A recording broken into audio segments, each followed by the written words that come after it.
Yeah. What's up? It's that boy Coach Malachi Williams, man, in the building, man. We back. True Media Today USA Boxing, man. We back. We back up in this BI, man. Another day. You know what I mean? Another day. Another pimp. Another pimp. Another. I was gonna say something crazy. I ain't gonna say it. You know what I mean? Another pimp. Another pimp dollar. Another pimp dollar. You know what I mean? You know, making it do what it do. It is what it is, man. You know, we're gonna make it do what it do over here, man. We're gonna have matter of fact, I gotta send him a link right quick. We're gonna have Rick Glaser on the show. Let me do this here. Let me send him a link right quick.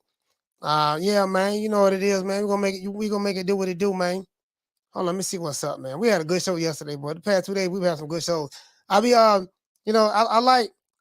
like doing shows in the studio because I get a chance to, well, in my office rather.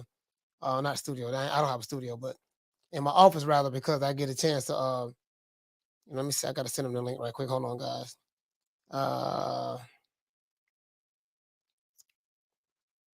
Hold on, guys. Let me do this here. I like, you know what I mean? I kind of like send him snake right link. Okay, there you go, right there. Bam. And then here you go. He'll be coming on the show. Yeah, you know, it's a lot of people don't like Rick. I do. Trust me, I get it. There's I do understand why people don't like Rick. I really do. I get it. You know what I mean? But hey, man, it is what it is, man. You know, it is what it is, man. I get it. Shit, I try not to get too. He said pivot ain't easy. Shout out to Drummer for Life. I try not to get too caught up in the, you know, other people's personalities and characters and stuff like that. You know what I mean? So it is what I try not to get too caught up into that. Hey, you know what I mean? Because you know, I got dudes on my right with that are unlikable. I have dudes that I'm all right with. They unlikable, male and female. They unlikable. I just keep them at a distance though. As long as you keep them at a distance, you'll be good. You know what I mean? It doesn't mean they're a bad person. That just, you know, so sometimes it may be just something about people that they don't like. Like I met this guy. I'm not going to say his name, but I was eating at dinner. He hates Terrence Crawford with a passion, and I think he said he used to.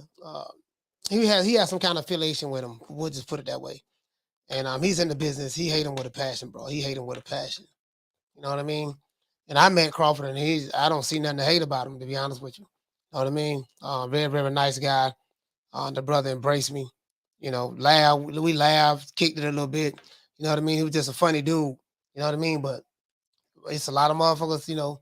Some people online. I ain't worried about the ones on. The ones online don't, you know, they don't know the guy, don't mean anything. But I'm talking about people in the business, you know what I mean? Shout out to Marquis. What's going on, fam? Salute, fam. Let's get into the show. Now, this doggone pay-per-view. I'm not gonna lie, guys. I remember when ESPN did a pay-per-view. ESPN did a pay-per-view with what my main man name? Jake the Snake Paul. Jake the Snake Paul pay-per-view. Him and Jake Paul and Tommy Fury. I think that pay-per-view was like what, $49.99 or something of that sort. I think that pay-per-view was like $49.99. I'm not sure. But the fact of the matter is, and the pay-per-view sold pretty good. I think Jake Paul and them did like they was rumored to do like 700 something thousand pay-per-view buys, him and Tommy. Now, I don't know if ESPN released the official numbers. I don't know that. I don't know if they released the official numbers, but where am I going at with this? The price point. The price point of these pay-per-views, because Tank Davis pay-per-view had went up. Normally it's already $79.99, right? Now they went up another $5, $84.99. You're gonna pay about $100 once you get through paying everything. When you buy these pay-per-views, if I'm not mistaken, because I buy them all the time. I don't buy all of them, but I buy them all the time. Me being a content creator, I pretty much buy the pay-per-views for the most part because I don't want any lagging or anything going on with the stream, or just cut out. Especially when I'm going live, we're doing a fight party. You guys count on me to make sure that, you know, we seeing it. You know, I'm calling everything in real time. But I have streamed a couple. But I will say this. You know, people are, yeah, man, you know, if you If you don't pay for it, you're stealing from the fighter. I ain't trying to hear that. I'm not trying to hear that. I'll tell you why I'm not trying to hear that with somebody, because that's what Rick Glaser said. If you ain't paying, you stealing from the fighter. Ain't nobody trying to hear that, because a lot of these people who fans, they feel like that the promoters and the networks trying to steal from them for selling these pay-per-views so doggone high. If you lower the prices, baby, you ain't got to worry about that. But if you got the pay-per-views up super high, ain't nobody, you know what I mean? That's what it is. Let's get the lights up, man. Let's get the lights up. So it is what it is, man. So, you know, I mean, you know, it go both ways. Question I have for you guys is this. Is the $59.99 the new standard for pay-per-view in boxing? And let's unpack this Devin Haney versus Lomachenko fight. What do you guys think about that price before we get into it? What do you guys think about that price before we get into it? Hey, what did it say? He say, damn, Madonna. Shout out to Knockdown 305. Swat Jones, what's going on? Jamie Rivera, shout out to Marquis. What you say, Marquis? You said the undercard leaves a lot to be desired. Yeah, man, I feel you on that, dog. I feel you on that. I don't know what's on the undercard, but I'm going to check it out. I'm going to look and check it out. Shout out to Raphael. Raphael, what did it say? You say depending on the fight.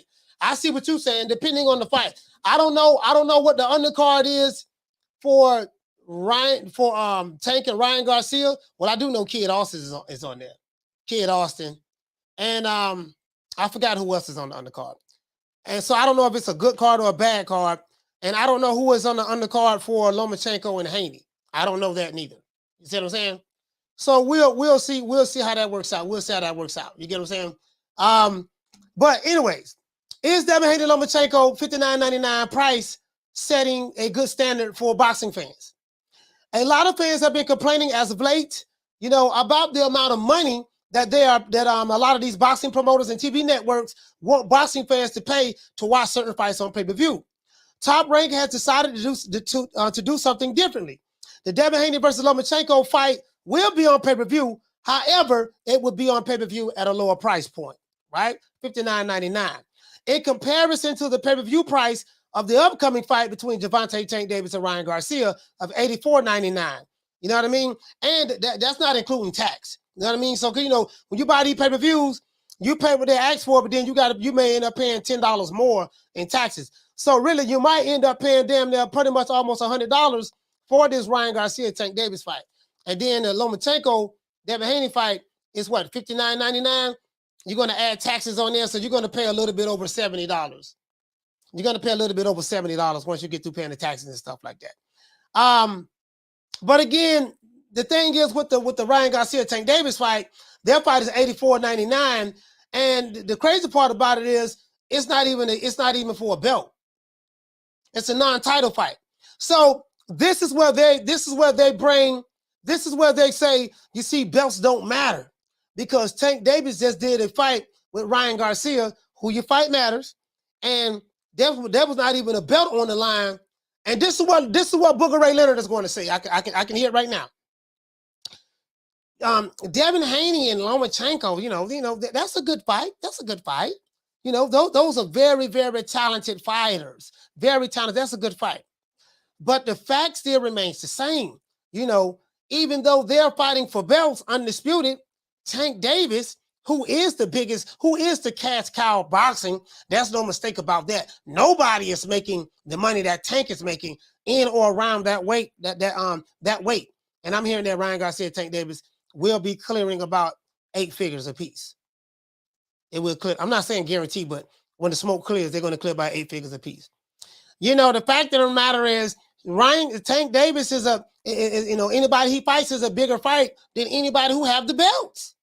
Those just are the facts. You know how you say that. Those just are the facts. And you know what, man, Booger Ray, hey, that's what he gonna say. That's what my dog Booger Ray gonna say. You know, those are the facts. You know what I mean? That's what he gonna say, bro. You know, and you know when they say facts, that's what it is, because that's all they say on YouTube. Facts. You know what I mean? You know, that's all they say. Shout out to Bruce. Shout out to Seal the Deal, Keno. What's going on, fam? That's all they say. They think because they say facts, it's facts. You do know that just because you said facts, you know, that doesn't mean that it's facts. Facts! And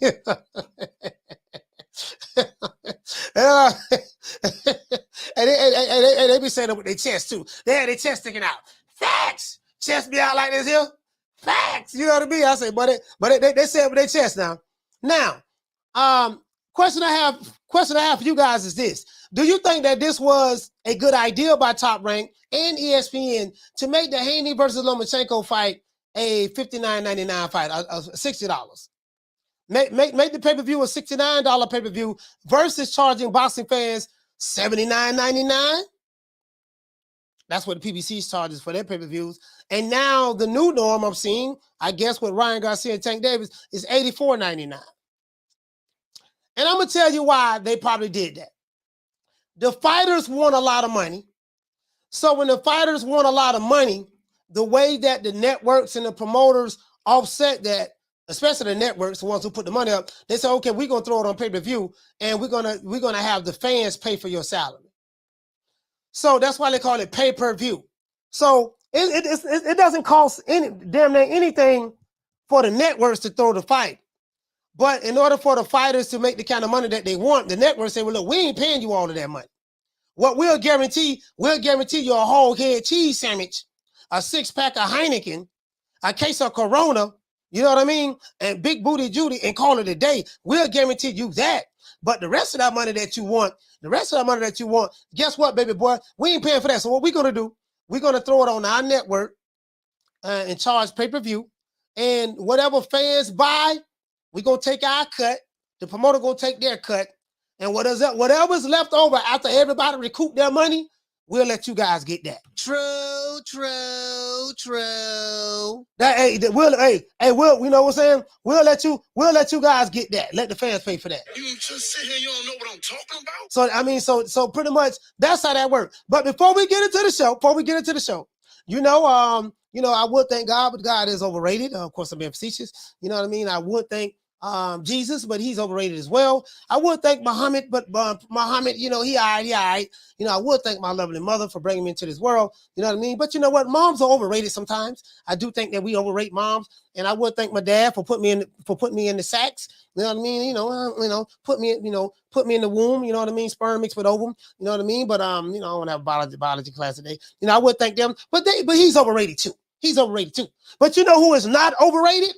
You know, I have a PBC contract right here, and according to the PBC contract that I received, you know what I mean, from Al Heyman himself, you know what I mean, via fax machine. He still uses a fax machine, via fax machine, that I have to thank Al before I thank anybody else. So before I thank my baby mama, my children, you know what I mean, my mama, my daddy, anybody who's had anything and raising me, taking good care of me, before I thank them, you know what I mean, I would like to thank Al Heyman first. Johnny Rice, you know what I mean? As a matter of fact, before I thank them, I definitely gotta thank. What my dog at? What my dog at? Here you go, right here. I definitely gotta thank Almighty. All praises due. You know, in the nation, we just say all praises due to Allah. But we don't say all praises due to Allah at the PBC. We say all praises due to Al Heyman. Well, you know, I guess I gotta be like everybody else and thank Al Heyman. I can quit my job now, baby. 6 figures, baby. You feel me? But a name. Do you have a name? Oh, nah, I ain't got no name, you know. Name them names, man. They know who they is. Name them names, please. The names need to be named. They know who they is. The Mexican monster.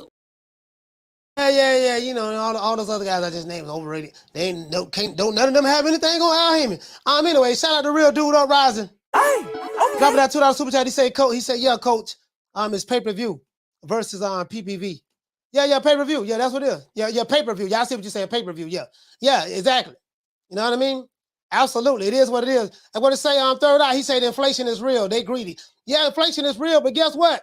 You know what I mean? They not making nobody pay for it. Now, you know what? I'm not going to lie to you. This price hike by the PBC, it may, and Showtime, it may backfire. It may backfire to the point to where, shout out to Ron Boy Fresh, it may backfire to the point to where it have an opposite effect, where the fans be like, man, you know, this is going to incentivize us more. This is going to incentivize us more in order to steal this fight more so than watch this fight.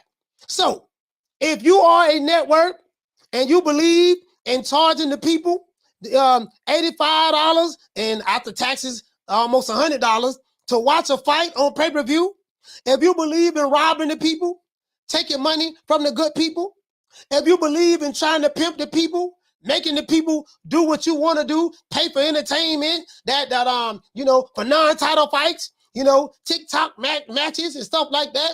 If you're a network or a promotional company or even an internet group, who believe in that there, this is what we think about you. Look, fuck you, fuck the plane you flew in on, fuck them shoes, fuck the socks with the bell on it, fuck them cheap-ass cigars, fuck your yuck mouth teeth, fuck your hairpiece, fuck your chocolate, fuck Guy Ritchie, fuck Prince William, fuck the Queen. This is America. My president is black and my Lambo is blue, nigga. Now get the fuck out my hotel room. And if I see you in the street, I'm slapping the shit out of you.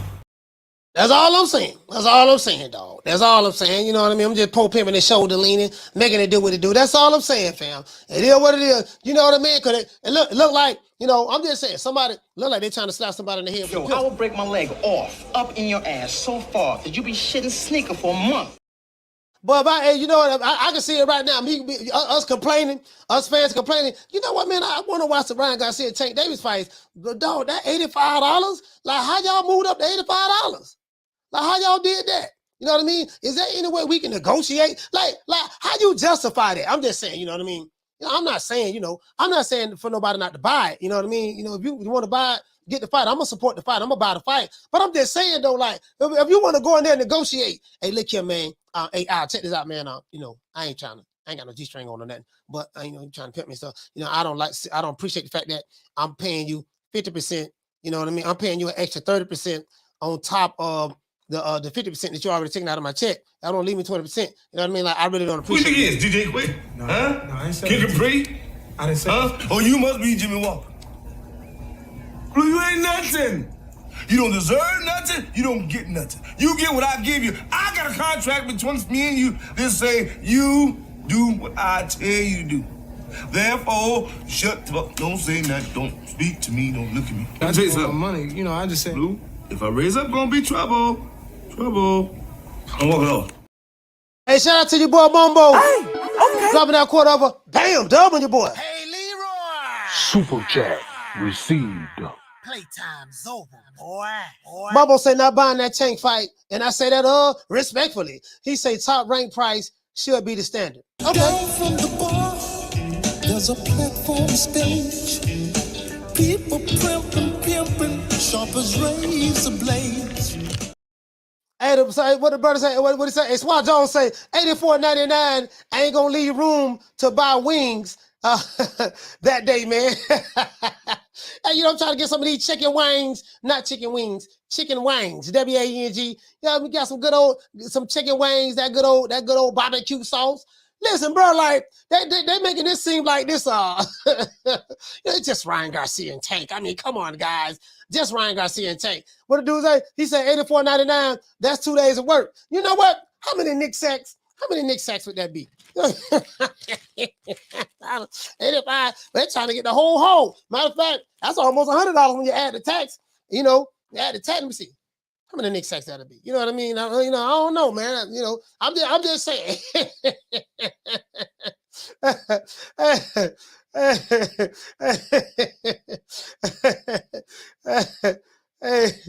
I'm just saying, man. Hey, how many Nick sacks that'll be? That'll be about what? That'd be about what? About 15, 16 Nick sacks? What that'll be about? That'll be about 18 Nick sacks, right? You know, about 18. Hey, that's 18 Nick sacks.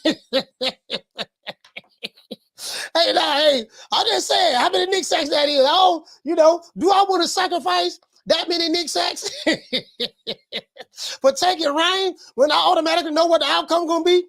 Do I want to sacrifice that many Nick sacks? Hey, shout out to Doug. Shout out to Doug right side. Hey, okay. We're dropping that quarter over. Bam, double your boy. Okay. Hey, Leroy. Super chat received. Playtime's over, boy.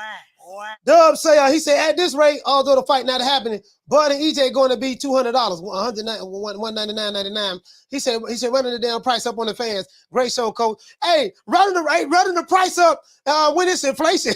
Hey,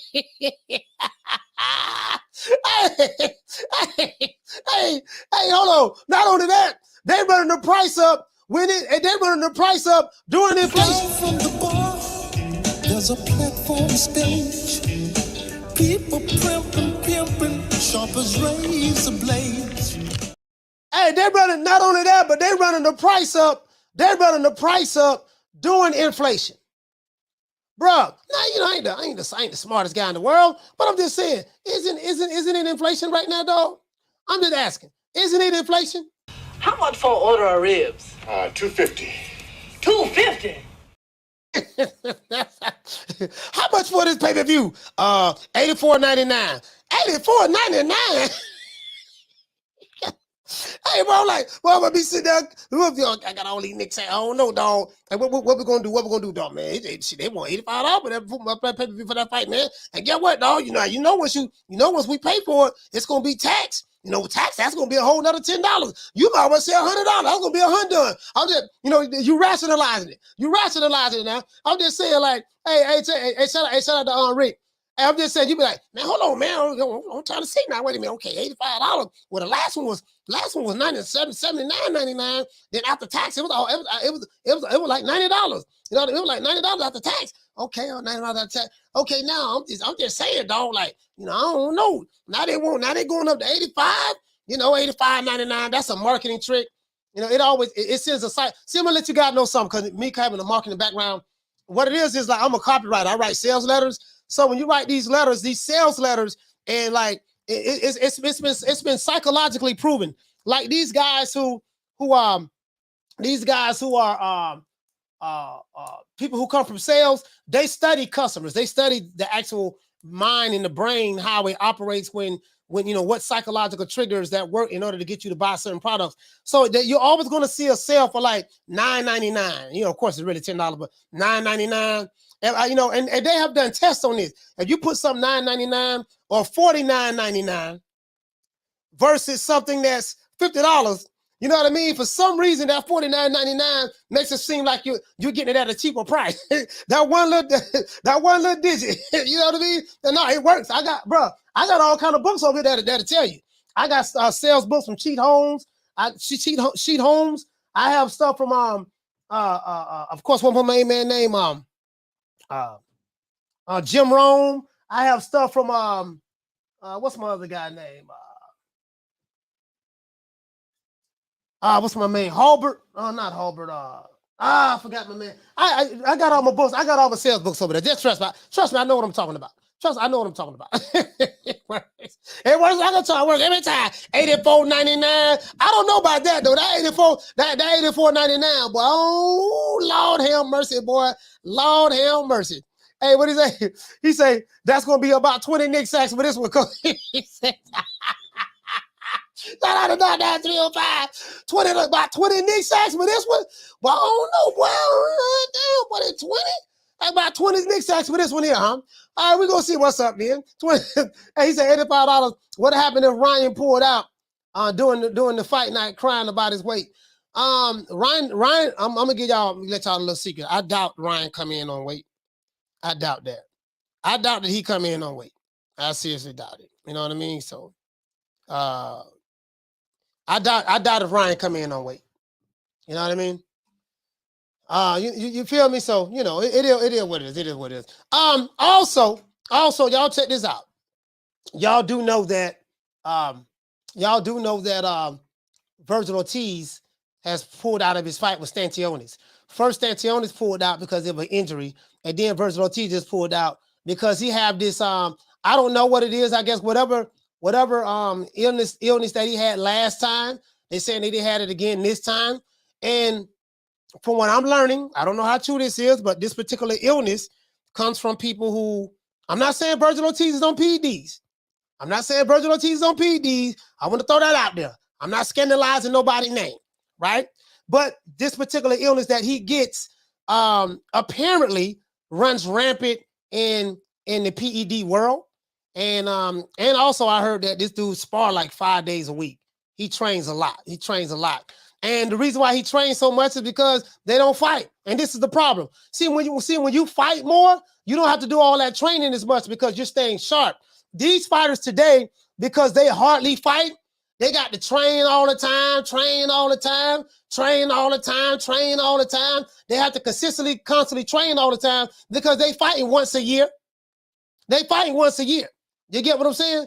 So, and this is the problem. They fighting once a year.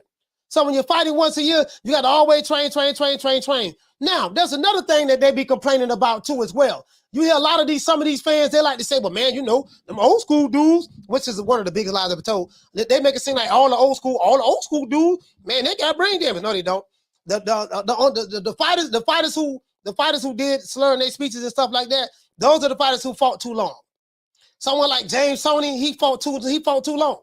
A lot of these guys, they fight way past their prime. The Ray Robinsons, he fought 25 years. You know, a lot of these guys, they just fought way past their prime. You know, don't want to give it up. Evander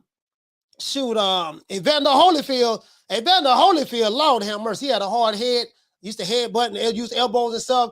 But Evander Holyfield got into some wars. Because he like when Evander Holyfield fought, he did shoulder roll. He blocked with his shoulder, he blocked with his forearms, he rolled with shots, and you know he was a small heavyweight, so he had to get in there and bang.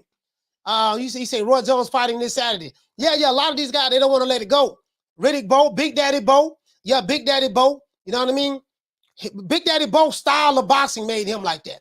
Because Big Daddy Bowe was a big dude, but he didn't box like a big man. He liked to fight in the phone booth. Big Daddy Bowe liked to fight like the box in that pocket. But he had a mean jab, though. He had a mean jab. You get what I'm saying?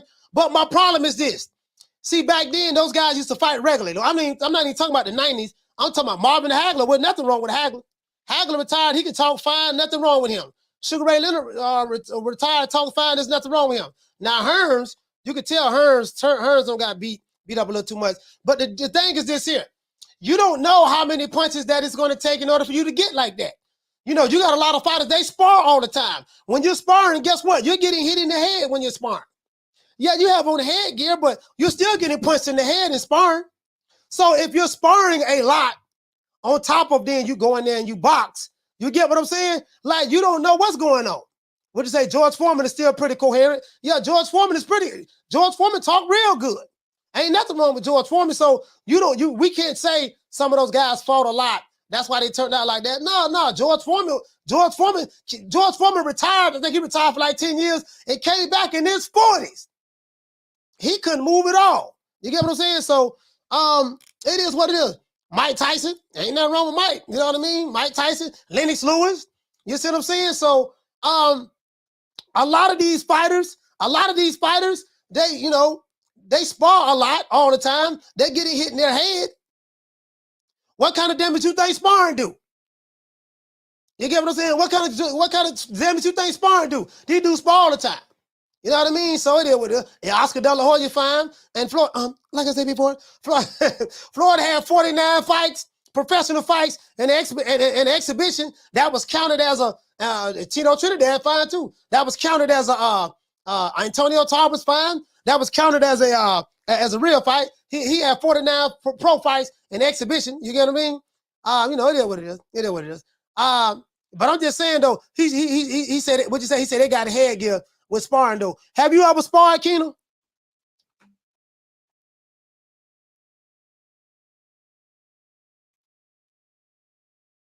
Answer that question. Have you ever sparred before, Keenan?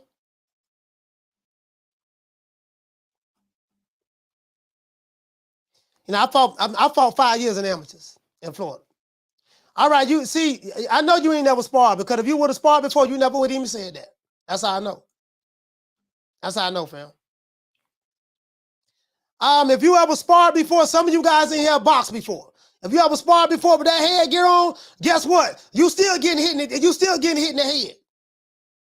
still get concussions in sparring. That headgear really don't do nothing. I'm just being like, it really don't do nothing. You know what I mean? You know, it ain't stopping you. It ain't stopping you from feeling that blow.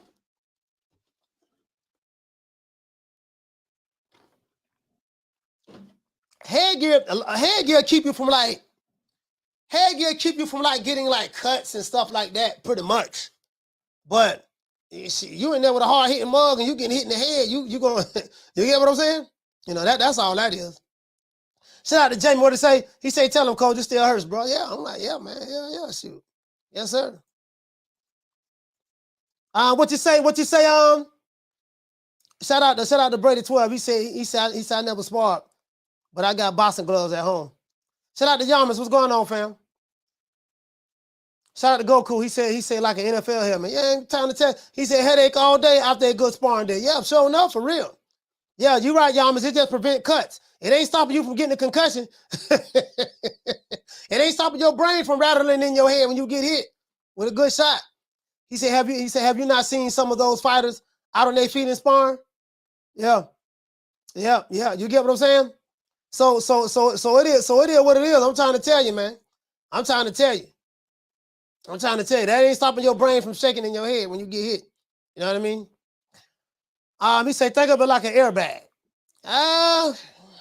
Yeah, I get what you're saying, but yeah, I can't compare a helmet, a headgear to an airbag. I can't compare a helmet to a headbag. I had a headgear on before, and I had an airbag explode on me, and when I got in an accident. But I get what you're saying. I get what you're saying though. And what I say, D Block, he said I spar, coach, with the best of them. And you know what I mean? So hey, listen, let me tell you something. You can have on headgear if you want. You know what I mean? You can have on the headgear. You can have on the headgear if you want. You get what I'm saying in sparring. But what I'm saying is, you got guys who spar all the time. Their head is going through trauma in that ring when they spar. You talking about guys who signed up to get punched in the head for a living. You get what I'm saying? Old pussy ass nigga, what's going on, boy? I'm telling you, boy, I'm knock your fuck ass out, boy. Blow for blow, pound for pound, nigga. I got the title, nigga. I'm telling you, boy, for the knock one of you what kind of niggas out. Nigga, I got these hands, nigga. I'm throwing them paws at the nigga, finna knock your ass down again, nigga. Get your ass back up, nigga. Don't run, nigga. I'm telling you, boy, I want a hole of smoke. Nigga, I'm throwing them paws, nigga. I'm putting them hands on you, nigga. I told you what I'm gonna do to you, nigga. Catch you with the check left hook. Nigga, check left hook, nigga. I told you, boy, pound for pound, nigga. I'm the best. This more action than any Devin Haney fight. Put these paws on you, nigga. I told you, I got your back up, nigga. I got your back up. Nigga, watch that check left foot, knock your ass down again, nigga. I'm telling you, boy, it is what it is, nigga. I'm gonna make it do what it do. I'm telling you, boy, we ain't even playing over here, boy. Yeah, boy, so you run up, hey, boy, so you get in the ring with one of them, boy, and they hitting you 60 times around, 70 times around. It is what it is.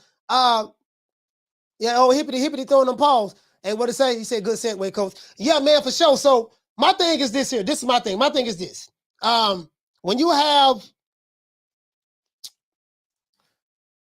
fighters today who hardly fight, this is the problem. Do you notice that a lot of these fighters today, they get injured a lot all the time? They get injured a lot all the time. Always getting injured. But those fighters who fought a lot back in the 80s, 70s, 60s, 70s, 80s, they used to fight like every 3 months. And they had to fight title fights and non-title fights. You know what I mean? They didn't get injured the way these guys got injured today. Today, they have all of the sports science. They got these strength and conditioning coaches, nutritionists. They didn't have none of that. Like back then, your trainer, listen, your trainer who got you ready for fights, he was your strength and conditioning coach. He was all that. And your wife was your nutritionist. True. Hey, just good old hard work. How we gonna lose work? How we gonna lose weight? We gonna lose weight the old school way. Just good old fashioned hard work. Marvin Hagler, we gonna put the combat boots on. When it's snowing, we gonna be out there running in the snow. Cause Marvin Hagler say Marvin Hagler say, I always felt like real men. We don't want the soft stuff. We want it to be rough. Pause. We want it to be rough. We want it to be rough and rugged and tough. You know what I mean? So I believe in training in the most harshest conditions. I believe in running up mountains, fighting grizzly bears. The wrestling with lions. I believe in running in the snow. It's a blizzard. It's 20 below out there. It's 20 below outside, Hagler, and it's a snowstorm. Don't worry about it. I'm finna go on a 5 mile. I'm finna take a 5 mile run. You know why I'm gonna do that in the snow? Because I know John the Beast Mugabe, he ain't doing that. True. Hagler, why are you running? Why are you running in the snow like that? I'm running like that in the snow because I know that my opponent ain't doing that. You know what I mean? Hagler, it's 125 degrees outside. People are fainting in the street. Animals are dropping dead at the sight of the sun. Why are you going outside with the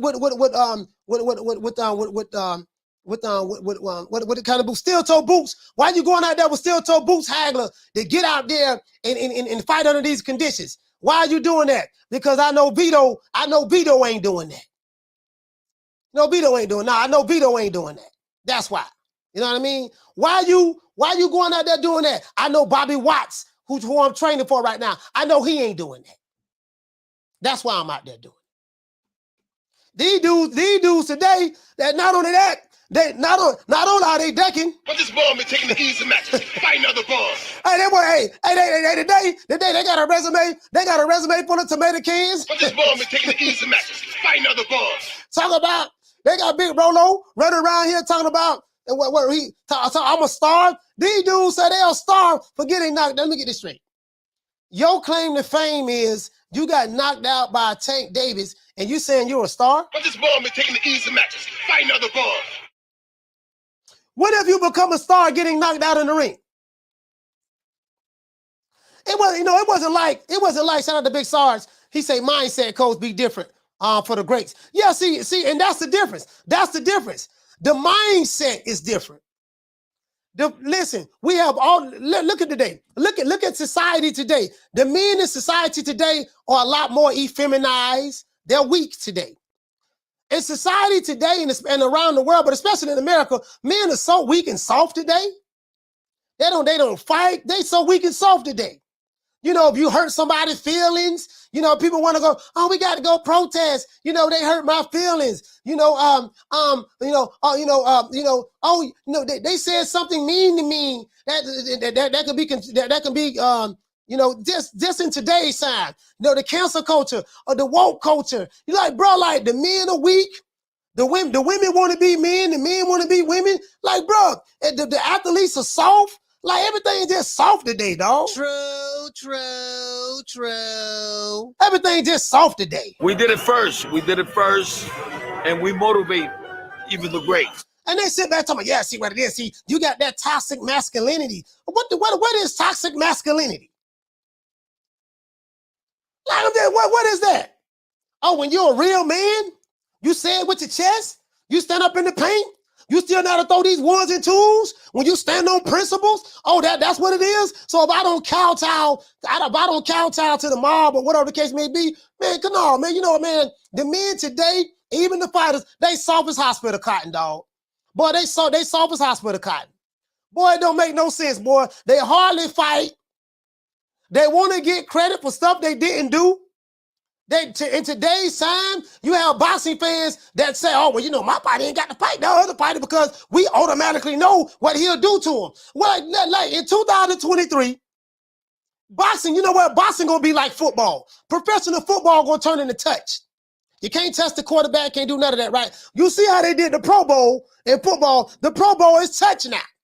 This where it's going at. You know, America don't produce a country full of softies. And I say that disrespectfully. True. Man, America's so soft right now, dog. Bro, I'm telling you, when I was coming up, boy, we had to get it, boy. It changed so fast. I'm like, I remember when you had the I remember when you had the scrap back then. I remember you had to get it in back then and stuff like that. And you know, we used to crack jokes on the bus and you know, say your mama jokes, shout out to my sister Black 365. Say your mama jokes and all that stuff there. Now comedians got to apologize for saying the joke they said 20 years ago and stuff like that. Man, come on, man. This is ridiculous. True.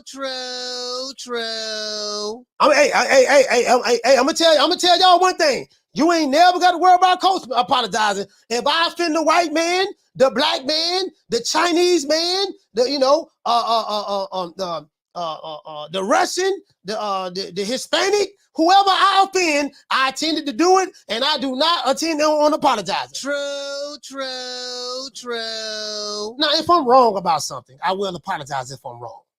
If I'm wrong, the manhood in me will not allow me to go be wrong without apologizing. I will apologize for something that I'm wrong about.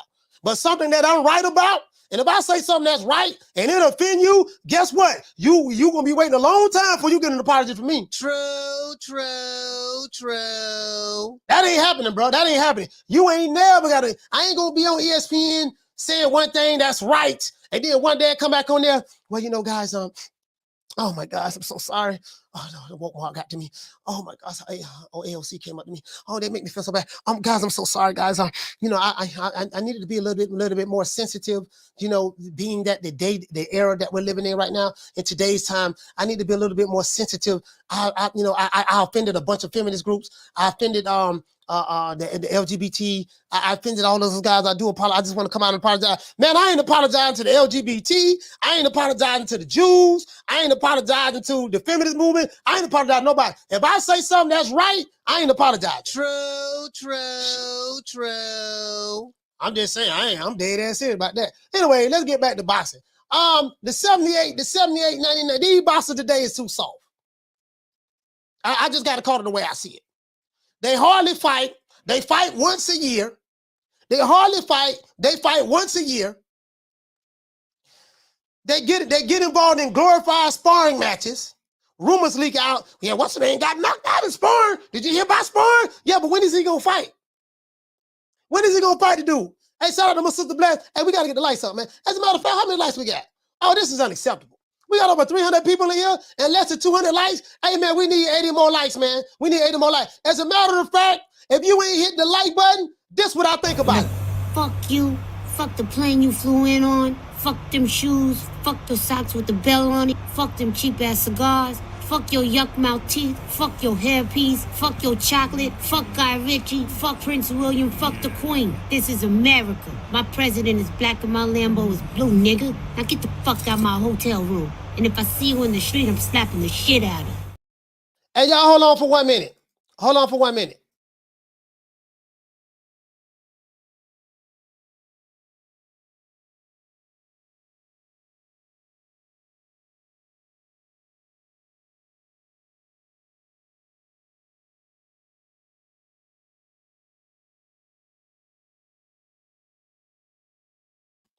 Yeah, man, I'm back, man. Yeah, I'm just letting you know.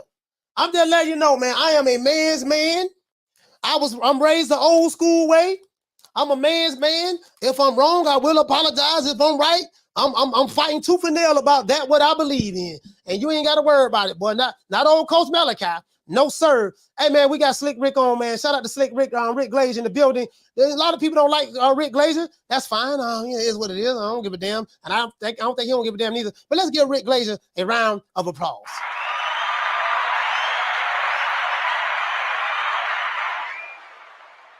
Hey, Slick Rick, what's happening, man? Not much. I want to apologize for being a little late here. I had a little conversation going on. I got a little carried away. Yeah, all right, it's cool. It is what it is. Hey, listen, check this out, Rick. We got the you know, as you know, it's official that we have Devin Haney and Vasily Lomachenko May the 20th. I mean, we've been knew that the fight was going to be on May the 20th. I've been hearing about it for the past 5 weeks or so. So it finally has been official, May the 20th.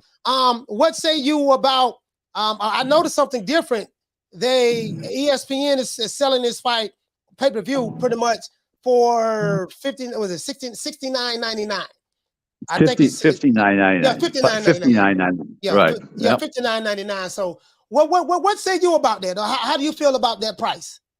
Well, I think it's a fantastic price. If you look at inflation from years ago, when the fights for $49.95 30 years ago, you take inflation and you add 50% onto there, that means $49.95 today would be $75. And here they're coming in at $59.95. It's a great price point. Everything else right now is $74.99, $85, all these cockamania figures. And I think, I know Bob Arum pushed ESPN to put it out for $59.99. Bob wanted to do it originally on ESPN and ESPN Plus and ESPN Deportes. But by the time the fighters got what they wanted, needed to get to make the fight, and by the time you put the undercard together, it wasn't financially feasible to do it on free ESPN. Bob had to go the pay-per-view route, but he insisted with ESPN that they keep the price down, and they did. So it was great. It was a win-win-win for everybody. Is it pay-per-view? Yes. Am I disappointed it's pay-per-view? Yes, but it's as cheap as you can get in this day and age in this marketplace. Yeah, anybody want to ask Rick Glaser a question in the chat, you're going to have to send the super chat, $5 super chat. And let me drop the phone lines. Phone lines is open, 530-494-9636, 530-494-9636. Call into the show. So now I noticed the Ryan Garcia Tank Davis fight has went north in the pay-per-view realm. So even though we do have inflation, they decided to raise the prices, and Vasily Lomachenko and Devin Haney, ESPN, and those guys decided to lower the price. So what was the thought process in your opinion, and why one went low and one went? Well, you already explained why ESPN went down to $59.99. I think. I'm going to say something to you. I'm not saying it warrants $85. Don't get me wrong, because I don't think it's I think it's a $74.99 pay-per-view, and I think Lomachenko and Haney are 74 should be $74.99. And it's just the way it is. And I think it's a $15 bargain. And you got to take the sales tax on top of that 50. That's a lot too. So you have a situation where you're looking at quite a bit of savings there for somebody.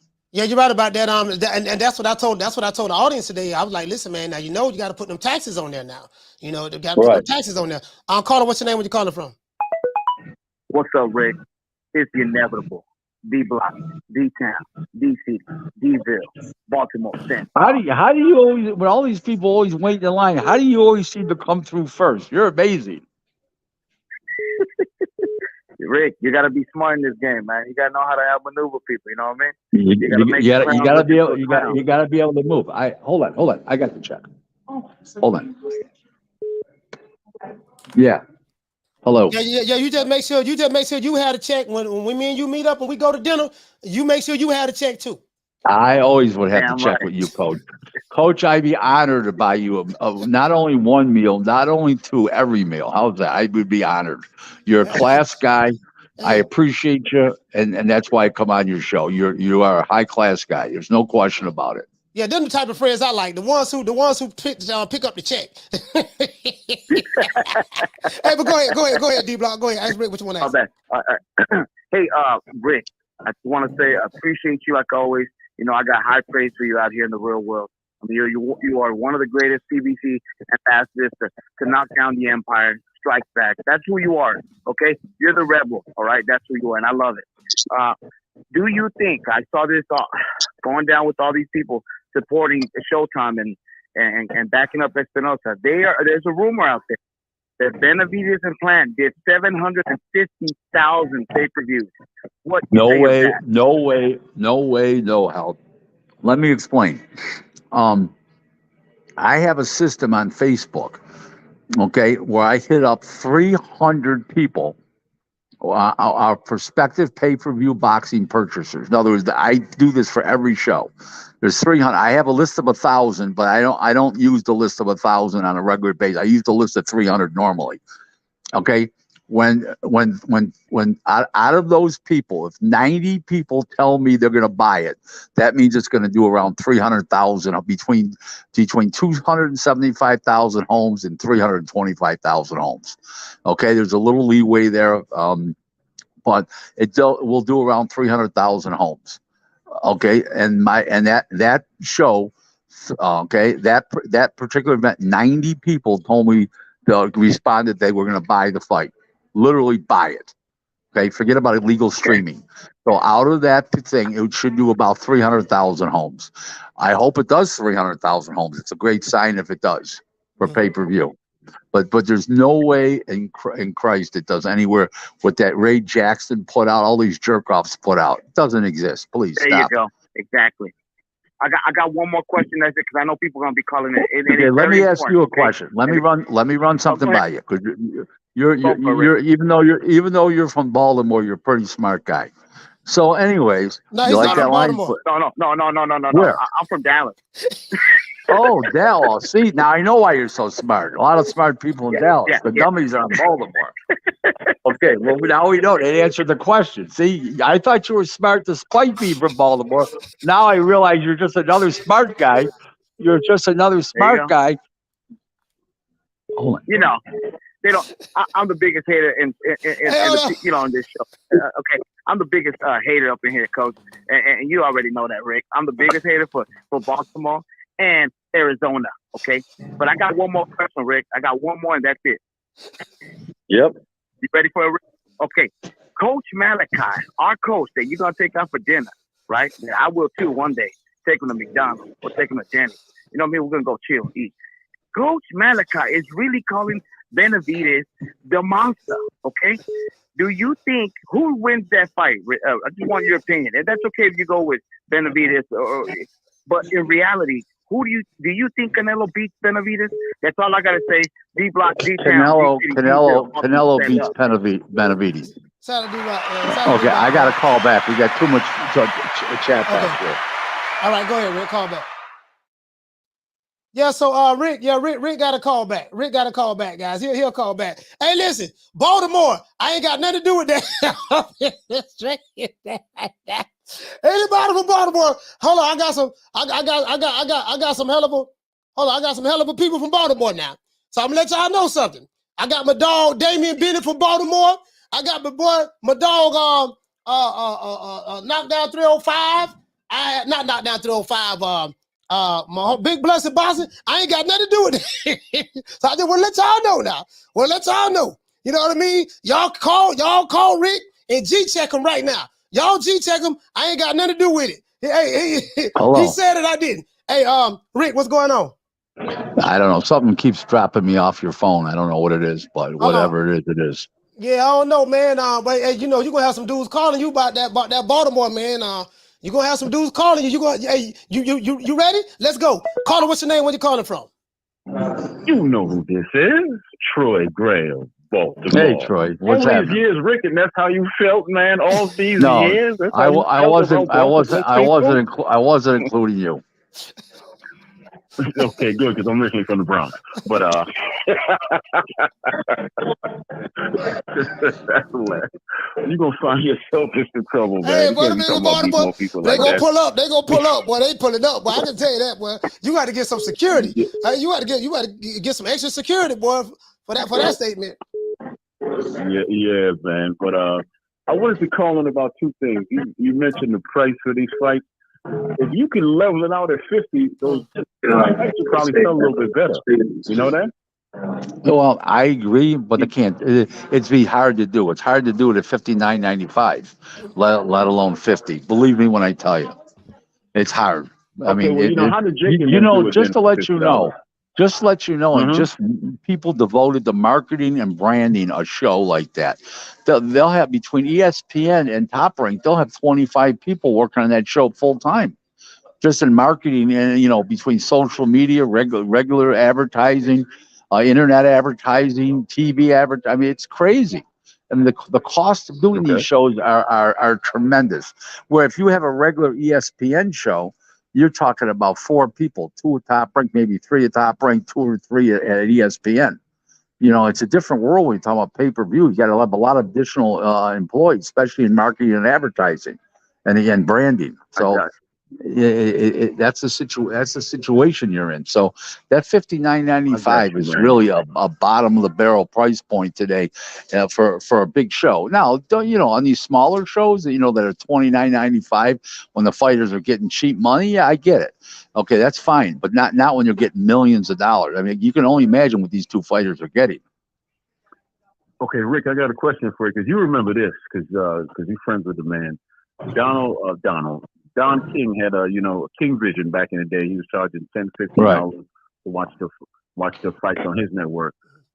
Is that possible today? And why did? How much was he charging? $10, $15. No, he never charged. He never charged $10, $15 for fights back then. No, I don't know where you got that figure from. I don't remember that much, but yeah. I don't ever remember that. Work. Yeah. I also thought about this vehicle we're on right now. YouTube. Why can't they come out and just make a deal with YouTube and the fans who want to watch it to pay like X amount on YouTube? Because you're talking about because they have millions of fans. Yeah, but it doesn't work like that. There's only so many boxing fans, you know. So and then you gotta get that captive audience. You know what I mean? That's what you got to do. Hey, Bob, how are you? Okay, well, the last question will be for you. Well, Sure. last time will be for Coach, really. Coach. Yeah, we got other calls calling in, so I need you to wrap it up. But go ahead. Okay, yeah, real quick, man. James Toney's mind is as sharp as a diamond. I know his speech is messed up, but if you ever spend any time talking to him, you'll actually realize that he remembers everything. His mind. Oh is yeah, sharp. his mind's still all there. He His just speech is talks. messed He up, just yeah. talks wacky. Yeah. Okay. Yeah. All But right, his Nice mind is talking to you, sharp as Troy. hell, though. Bye bye now. All Yep. right, shout out to Troy. bye.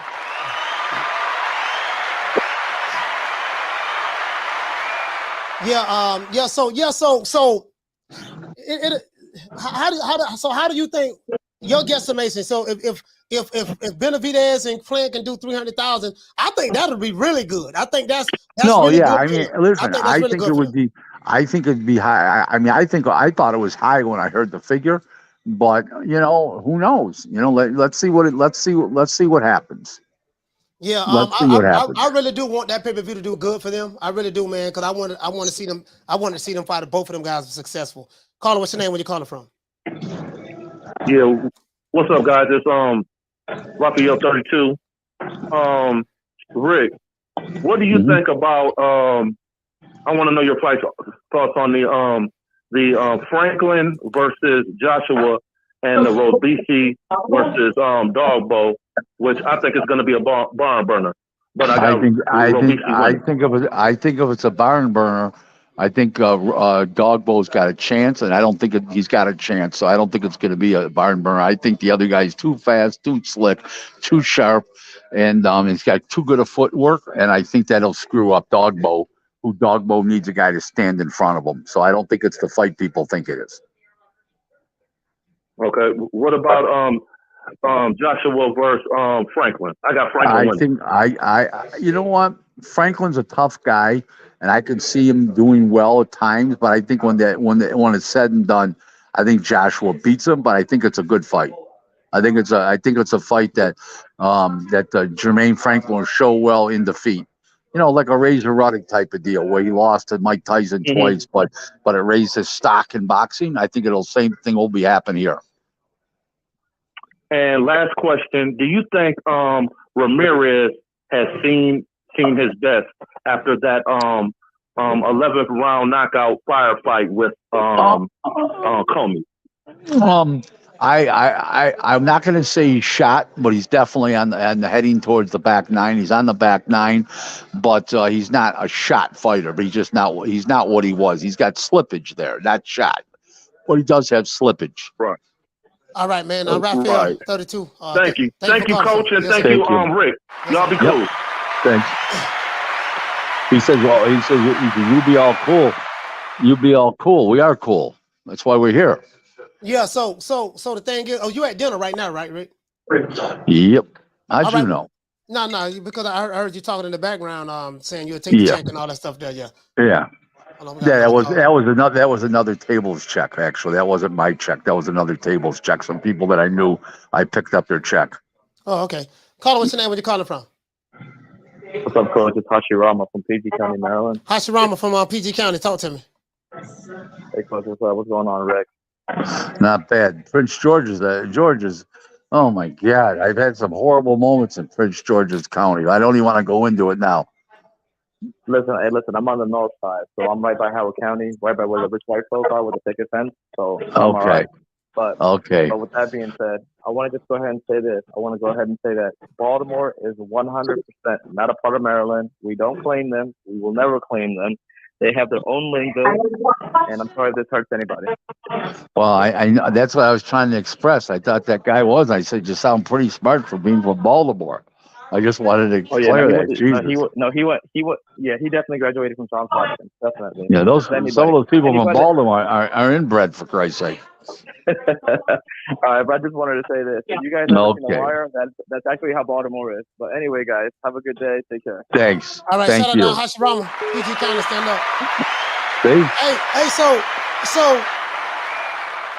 So Devin Haney, Lomachenko. What is your guesstimation of what you think that fight is sell based on the price point?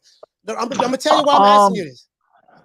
Well, go I ahead. think it does. I think it does 350, 375 in that area. Maybe 400. You know, Devin Haney never did. Well, no, he did a pay-per-view before. No, he never did a pay-per-view before in the States. No, I know, but that doesn't mean anything. He's still unified lightweight champ. He's undefeated. No, He's he's good undisputed. looking. No, he's undisputed. I meant undisputed. Yeah, I didn't mean undefeated. He's undefeated and undisputed. Yeah. And it's a big fight. Lomachenko is well known. He's been on ESPN every fight he's on ESPN, but maybe one or two in the beginning. He's somewhere else, but I think every fight on ESPN, and I think it's gonna be a real good draw. I think people are excited about the fight. So, do you think that the price, the $59.99 price, will encourage people who may be on the fence to buy this fight? Encourage them more to buy the fight because of the price. I think yes, it is, but I don't think that was the purpose of Bob doing that. That was Bob's way of saying, I wish I was able to put, because he wanted to put this on free cable and ESPN Plus and Winning Club. So I think that's his way of being of a compromise. Hey, I got to put it on pay-per-view. I don't have any choice, but let me give these people a break. And that's what he basically told ESPN. So I think Bob did the right thing. I think ESPN did the right thing ultimately, right? Right, so they probably put it on pay-per-view because more than likely what Devin Haney and Lomachenko wanted to get paid more money as well, right? Right, that's the reason why. But with the original purchase Bob wanted to offer, he could have put it on free. He would have put it on free TV. It's not Bob being a pig. It's Bob having to put this fight together and doing what he had to do to put it together. So everybody needs to keep that in mind. So on the flip note, do you think that the Ryan Garcia Tank Davis fight, because they have went north and increased their pay-per-view to watch that fight, do you think that will discourage people from buying that fight, or do you think it would encourage them to buy it? I think that'll discourage some people from buying it. Just say, no, that's a ridiculous point. I would pay $65. I would pay $59.95. I'd pay $69. Not paying $85. And some people will sit out of principle, or somebody will say, hey, let's split the cost of the pay-per-view and the pizza and the beer, and all of a sudden somebody's watching it for $42.50 at somebody else's house. Yeah. That could happen too. Yeah, you're right. You're right. I was at a sports bar. Well, I was at Tom's Diner. I think Tom's Diner right there. No, not Tom's Diner. Tom's. I forgot the name of the place, man. But anyways, it was in LA. It was in LA, downtown LA. Me and Steve Kim was there, and we was watching the fight. They actually buy. This is probably one of the most beautiful sports bars I've ever been in. They have more TVs than any sports bar I've ever seen. Like, you couldn't even see the walls. That's how many TVs it was there, right? But they actually bought the pay-per-view Caleb Plant Benavidez, which was a phenomenal fight card. What did you think about that fight card with Benavidez and Plant, man? What do you think about that card? I think the card was all right overall. They exposed that fraud Joey Spencer, which I knew was going to happen.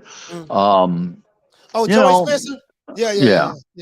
I thought that Chris Colbert got a gift from God. I thought the other kid got robbed. Venezuela got robbed. It was a good fight. There wasn't nothing fancy.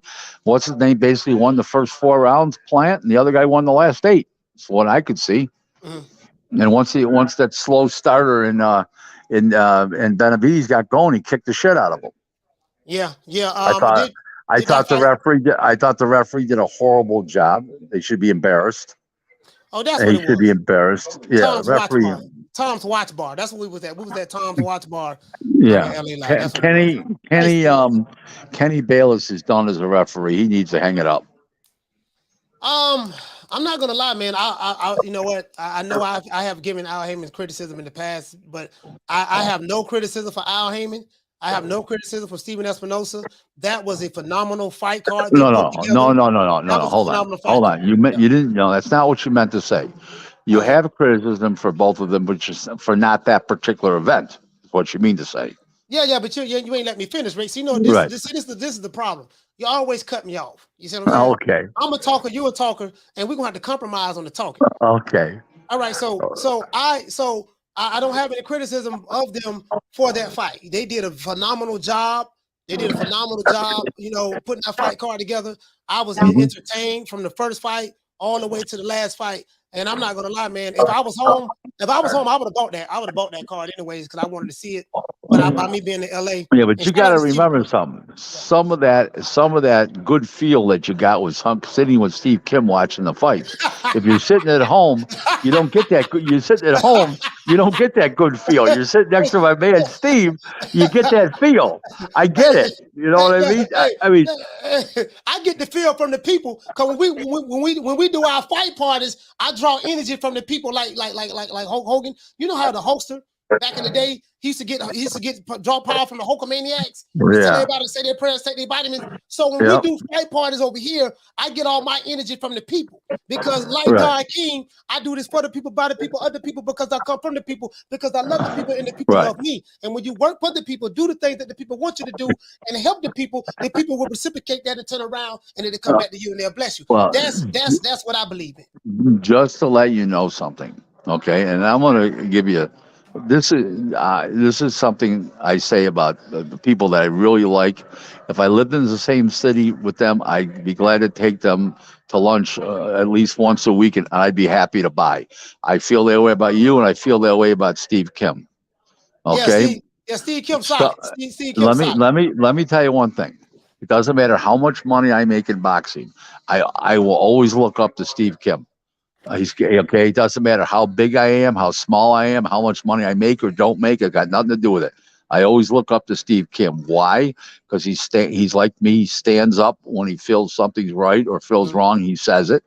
Number one. Number two is you always get the truth from the guy, and he's always got some good thing to say that you really like, and you can go to the bank with that memory and say, "Oh my God, he said that." And that was a great line. And Steve's very entertaining. And the funny thing about Steve, when people see Steve like on the internet and stuff, they think because he's Korean American, they think he's like a little guy. Then you meet him, he's 6'2", and he's got muscles on top of muscles. So people are little. People, you know, Steve Steve's bigger than safeties and quarterbacks in the NFL, for Christ's sakes, and. You know, he's very expressive. You know, he's very passionate, expressive, and how he feels about something.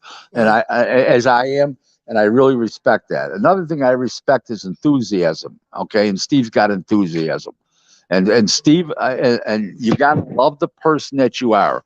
And Steve is that guy. I do, as I am, as you are. You got to have passion for the person you are, and Steve's all about that. And I love it. I love talking to Steve. Listen, I get no more excitement when people call me than Steve. When I see Steve on his phone, his name pops up, Steve Kim on my phone. Right now, when my name pops up on his phone, he might not feel the same way, but that's how he feels. You know what I mean? Yeah. I got this. What do you think about? Okay,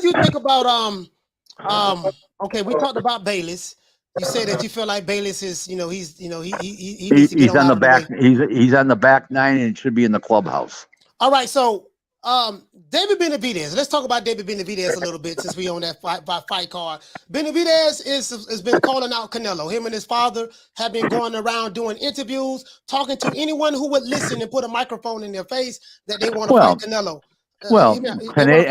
Canelo's yelling "payday, payday" with the accent. So I mean, payday, payday. That's what he's saying. So I get it. You know, listen. I'm not saying Benavidez can't beat Canelo, but he won't beat Canelo. He's not smart enough to beat Canelo. Okay, Canelo has got a very high ring IQ, and David Benavidez has a very low ring IQ. And David Benavidez does not track people down well, and Canelo spins out well, and that all spells doom for Canelo. For Benavidez. I'm sorry. Yeah. So do you want to see the fight?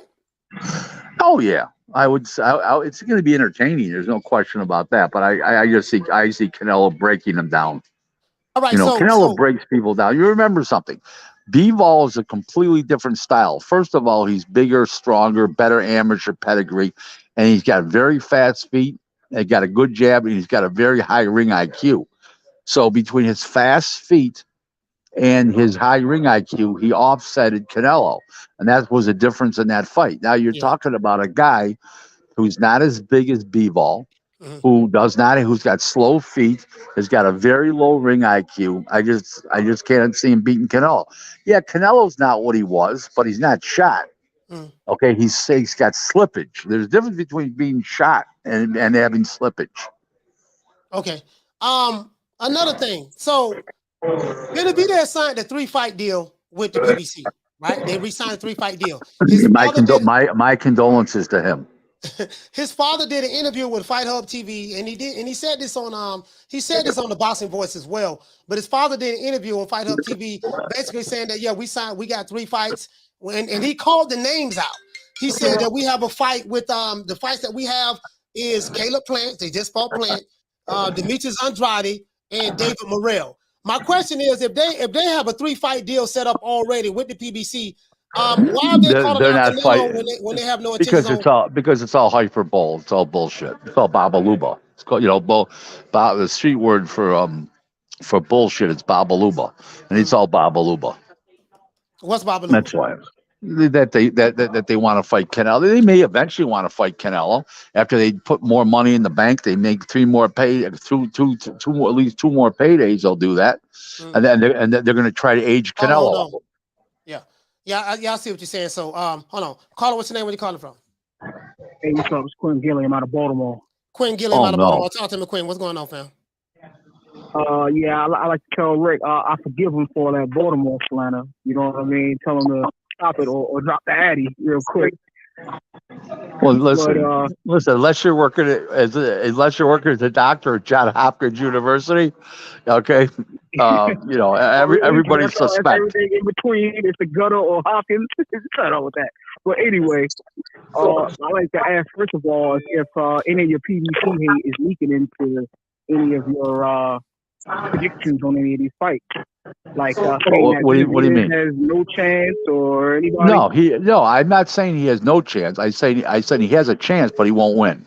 His ring IQ is not high enough.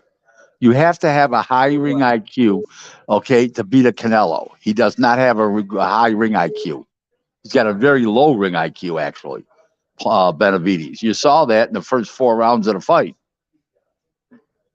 Yeah, he's throwing him out, but Canelo's shown he can get touched. You know what I mean? So anything can happen. Well, he definitely has a box. Well, listen, they both have.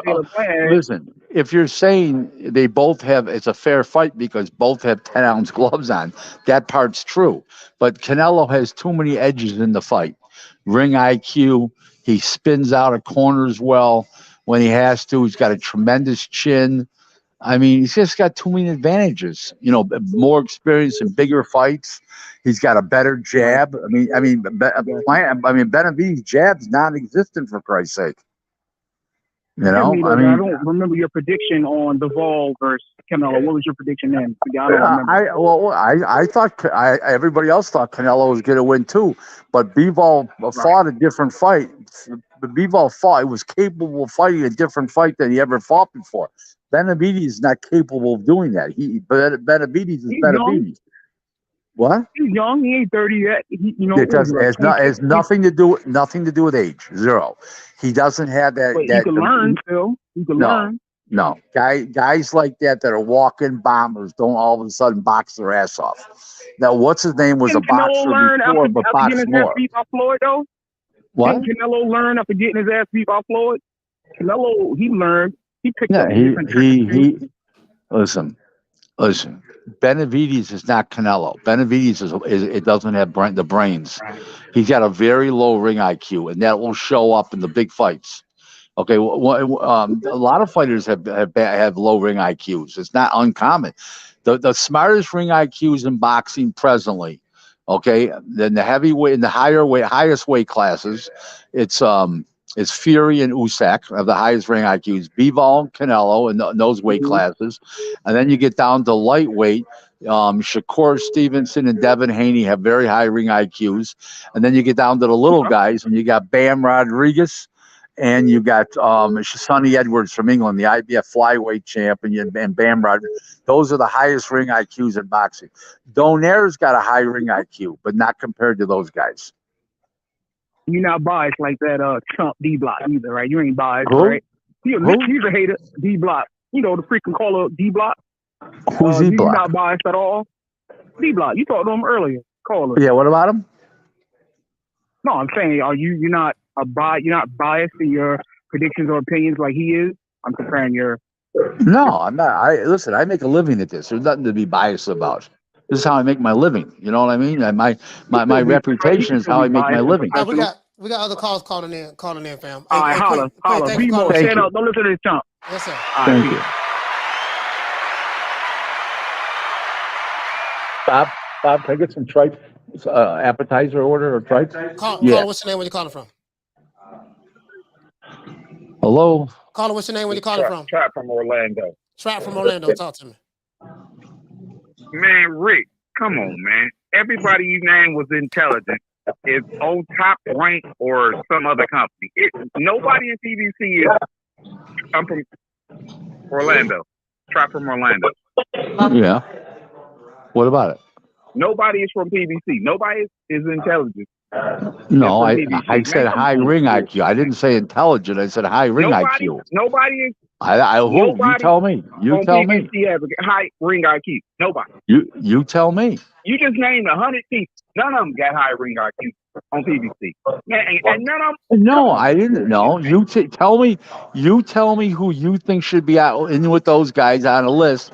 No, you tell me. I don't see any. You just named 100 people. I didn't name 100 people. I named 2 in the heavyweight division. I don't know what Al Heyman done to you, man. But you need to pray about that. For real. Listen. You're the one that Time out. You're the one that wait. Can't take him out. You question. question. Shout out to Trap from Orlando. He gone. Rick. He on the phone now. The guy questioned me about ring IQ that he couldn't come up with anybody. Unbelievable. Hey, the man had to get something. The man had to get something off his chest. See, your can opinion, I run something by you? Somebody ought to question his IQ. The guy from Orlando. Oh, you talking about Trap? Yeah. Yeah. So, all right. So, yeah, let's get into that. So, the ring IQ. So, basically, the brother said that he feels that what you said was just basically leaning towards non-PBC fighters. So no, tell me of PBC who's got a high ring IQ. I can't name any. Can you? But that's your opinion. Yeah, Cool Boy Steph. I think Cool Boy Steph has a very, very high ring IQ. Listen. It's all subjective. Wait. First of all, hold on. Go ahead, Rick. Hello? Yeah, go ahead. I'm here. Steph Fulton's his ring IQ is no higher than Nui, and he's not on the list. So yeah, Nui's not on the list. Yeah, Louis not on the list. So but my thing is, go ahead. Go ahead. Look at the moment, man. Just ordered some tripe. Yeah. So what's going on?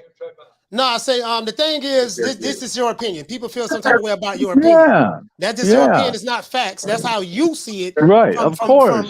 From your and that's it. So I'm never gonna argue with a guy about his opinion. I may disagree with it, but that's how you personally feel. That's how you personally feel. I don't argue about people's opinions. Of you know what I mean? Course. Of course. But anyway, hey, so Rick, I know you at dinner, so I want to wrap this up like this. So you basically, David Benavidez signed a 3-fight deal with the PBC.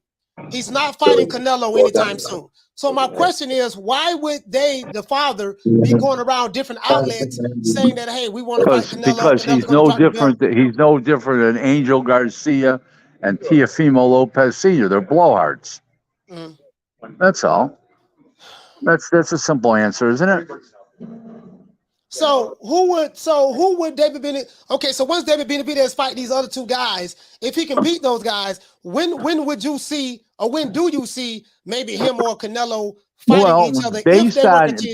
Based on what you just said, and with that schedule that they're talking about, the other, those PBC fighters, as a general rule, fight once every 12 to 18 months. But let's say he fights every 8 months. So 8 more months from now, in November, maybe December, he'll fight again. That'll be his next fight, and you're looking at Canelo for probably September 2024. Now you know what? Somebody said that yesterday. Somebody told me that yesterday. I think it was Drew. He said, "Listen, September 2024 is when you're going to see Canelo." Right. Let's get it. Hold on. Caller, what's your name? Where you calling from? What up, y'all? This is Big John from Texas. Big John from Texas. Talk to me. Yeah, so I just want to put out two things. I want to get one of y'all's opinions, and I want to throw out some facts. Fact first. Canelo, he does have a high ring IQ. Okay, I can't hear him. You sound muffled, Big John. For some reason, you sound muffled. Your phone sound muffled. All right, hold on a second. Can y'all hear me now? Yeah, I can hear you better. Yeah. Okay, all right. So, two things I want to put out there: fact and opinion. All right, first we'll lay down the fact. Fact one, it's true, Canelo does have a high ring IQ, but Benavidez has two things that he doesn't have. He has a higher punch output, and he's got a higher stamina, which, I think can give Canelo a lot of problems. You've never seen Canelo, be slapped around with multiple hands. Right. And sir, you are 100% right. Okay, and I agree with that. Okay, so you don't have to go any further than that. But let me explain what happens in the ring. When a guy's got a great jab and he's got a very high ring IQ, hold on one second. I'm picking that up from the previous people. Yeah. So when a person has a high ring IQ, okay, and a great jab, and he pivots well and moves well on his feet away, like Canelo does, and has a great chin, that movement, that jab, and that IQ will overcome what Benavidez has. But I agree with what you're saying. But that combination of being able to pivot, okay, as well as Canelo does, the great jab that Canelo has, and the ring IQ and a great chin, he'll overcome that. There's not even a question. How long can that jab? In my mind. Away from him? How long can that jab keep Benavidez away from him if, once Canelo runs out of stamina after round? I don't see that happening because of the fact that Canelo will pace himself in that fight, knowing it's going to go to the late rounds. He's not going to go for an early knockout like he does. He normally has that happen when he goes for an early knockout. Where he goes for it and he expends too much energy. It's a different kind of fight. He knows it's going around. So he's gonna fight differently. You know what I mean? He's gonna pace himself more. Yeah. That's all. It's all good. All right, shout out to Big John, man. Salute, man. Shout out to Big John. Salute, thanks. Coach. Real quick, I just want to ask opinion. He gotta go. Coach, I gotta go. My dinner's here. Shout out to Rick Glaser, man. Thank you very much. Thanks for having me. Shout out to Rick Glaser, gone. Yeah, Rick gone. I know he was at dinner, so you get what I'm saying. That's why I was trying to. That's why I want to let everybody get in and get their calls in, but I was trying to wrap it up because I know he's at dinner. You heard him on live. He's at dinner. You get what I'm saying? So I don't pay these guys. I don't pay Rick to come on the show. You know what I mean? So when people take their time out to come on the show, you have to understand that I always keep their time. Keep their time in mind when they're on the show. You get what I'm saying? Shout out to Quentin. Hey, okay. Dropping that half for bam, dub on your boy. Hey, Leroy. Super chat received. Playtime's over, boy. Quentin said, I don't give a F about a PBC. He said, but fair is fair. Hate clouds judgment. Now, the thing is this. This is the thing. And you hear people say this all the time on shows. The views and opinions of guests do not reflect the host. Rick Glaser's views and opinions don't affect me, right? I have a model that I go by. I never argue. It's two things. There's two rules I go by in life. And I learned this when I was in the nation. Never argue someone's opinion. Why? Because it's an opinion. That opinion is subjective to them. Normally, when you have people that wants to argue about someone else's opinion, they are trying to get that person to change their opinion to see things more the way they would like them to see them.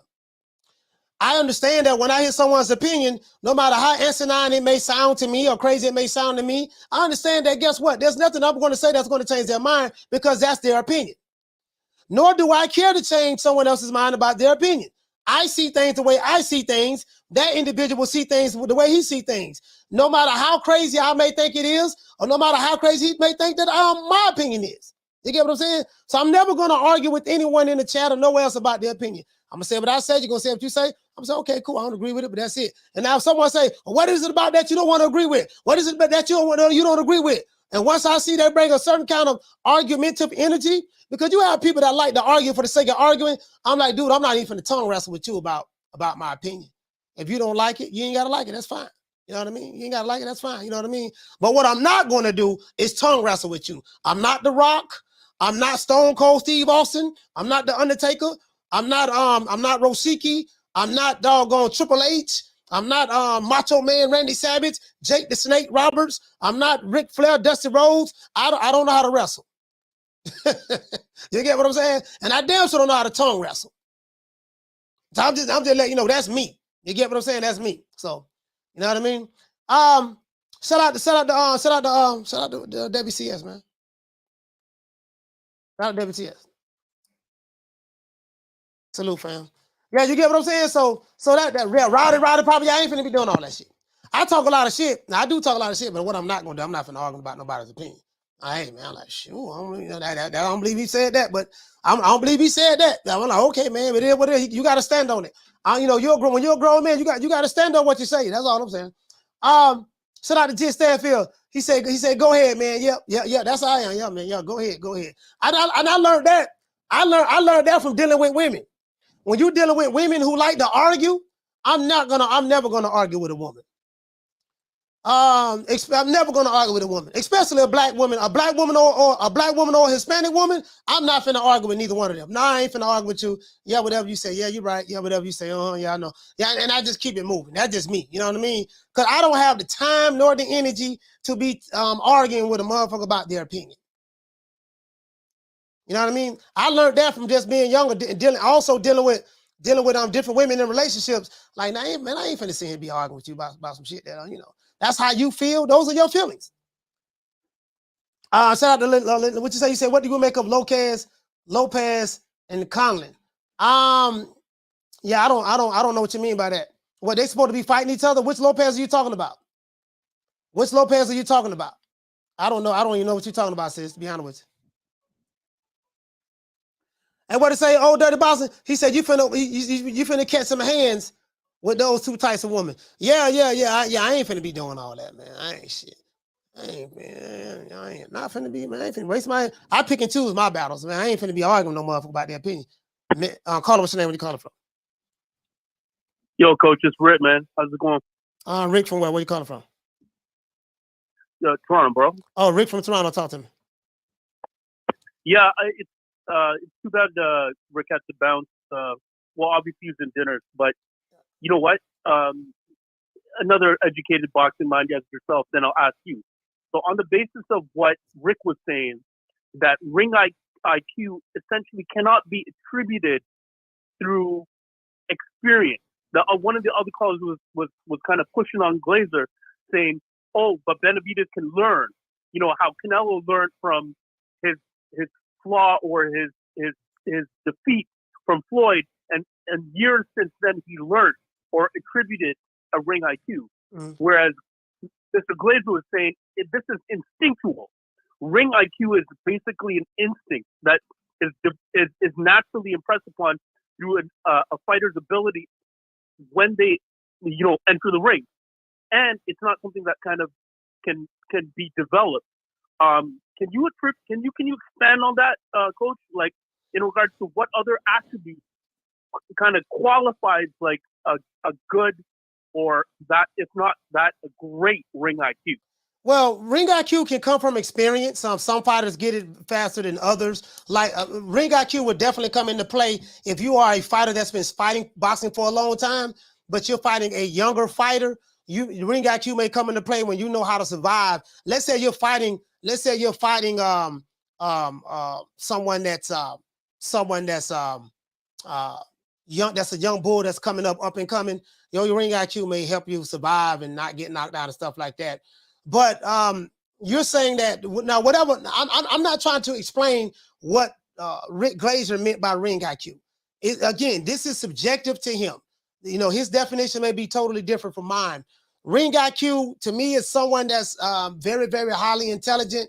They can, you know, they have an answer for any situation that they may be in the ring. If they're in the ring with a puncher boxer, they know how to make adjustments literally just in a split second in the ring. When I think of that, I think of people like Terrence Crawford. He's one guy. Canelo Alvarez does have a high ring IQ. I would say I like Cool Boy Steph. I think Cool Boy Steph, the way he moved in that pocket, the way he fought off that back foot, damn sure. James Lights Out Tony is another one.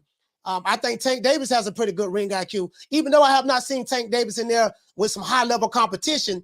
But I really admire. I'm like, I think Tank Davis. I think Tank got a real high ring IQ, and this is one of the reasons why I got him beating Ryan Garcia, because I don't think Ryan Garcia has the ring IQ of Tank Davis. You know what I mean? So when you got to have that bite down, that's toughness. But when you got to figure some stuff out in the ring, and your trainer literally can't help you in between the rounds, you know what I mean? And you just like, I keep going back to Crawford because he's very, very good at it. He's very good at, he's very good at making those adjustments in the twinkling of an eye. Shakur Stevenson, Stevenson, Devin Haney. Shakur and Devin Haney has a high ring IQ. So, that was the example I give. Yeah, so Coach, on the basis of what you kind of described from those fighters that you named out, you're kind of on the same basis. Like, I'm not saying it's exactly what Rick Glaser said, but to highlight the fact that these abilities are instinctual.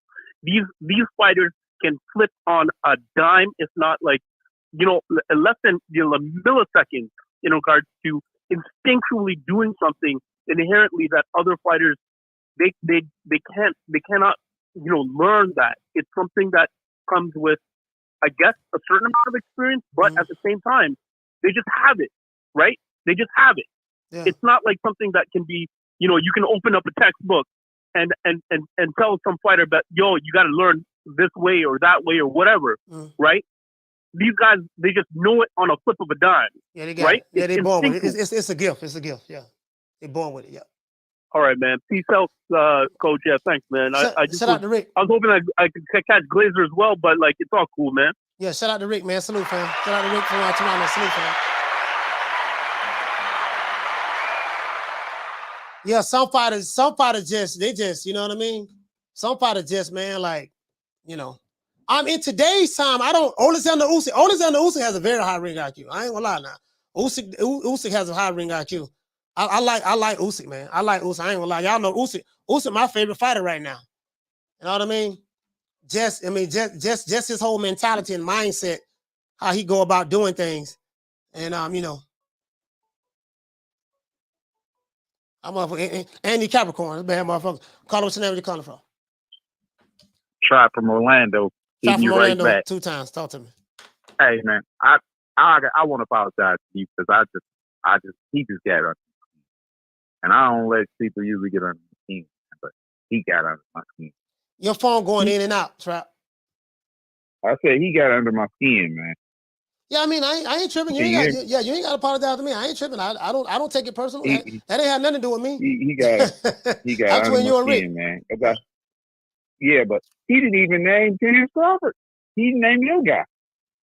Yeah, I mean, I'm not tripping because maybe it didn't come to his head or whatever. I don't know. Again, it's his subjective opinion, and I explain to you again. I do not get offended by someone else's opinion.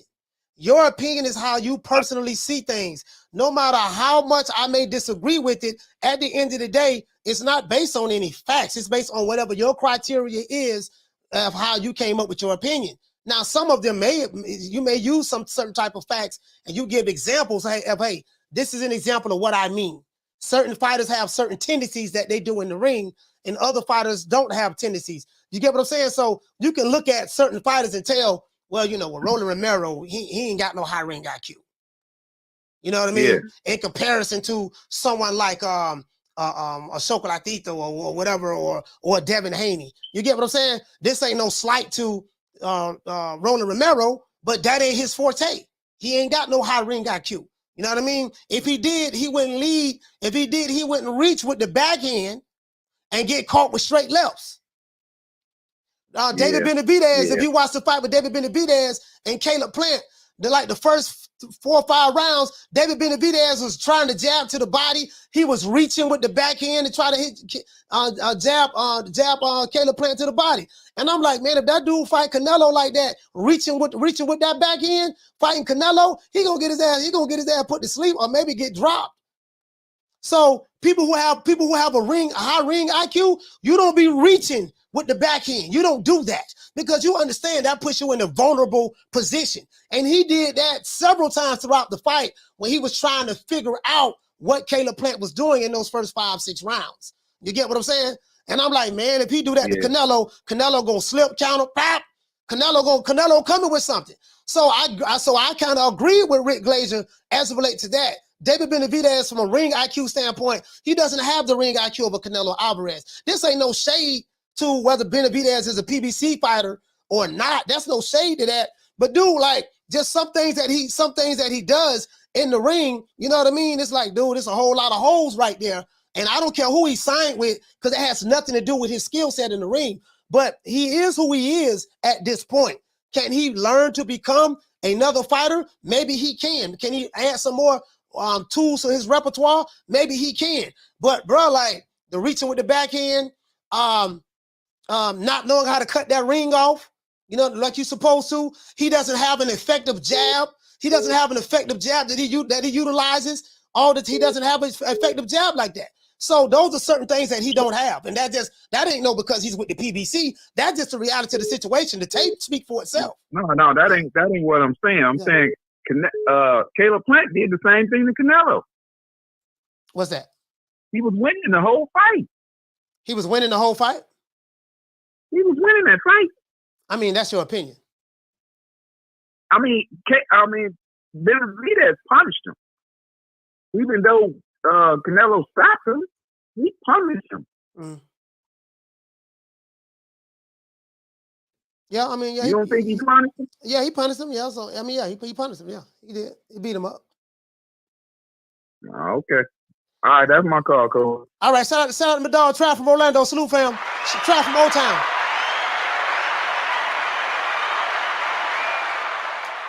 Yeah, you get what I'm saying. So I mean that's the way I see it. That's the way I see it. Now I still call David Benavidez the Mexican monster. You know, I call him the Mexican monster because I like doing it. And then I do know it pissed a lot of Canelo fans off. Well, not a lot, but some Canelo fans off. I do know it. I do know it pissed them off. So I like calling them. We the Charlo twins. We known for calling everybody out. Please call these people out. Listen, the whole world's looking at you. Call these people out. What's up? It's the Jamal the Hitman Charlo. Let's get it. Who want it? Name them names, man. They know who they is. Name them names, please. The names need to be named. They know who they is. The Mexican monster. Mexican monster. Hello.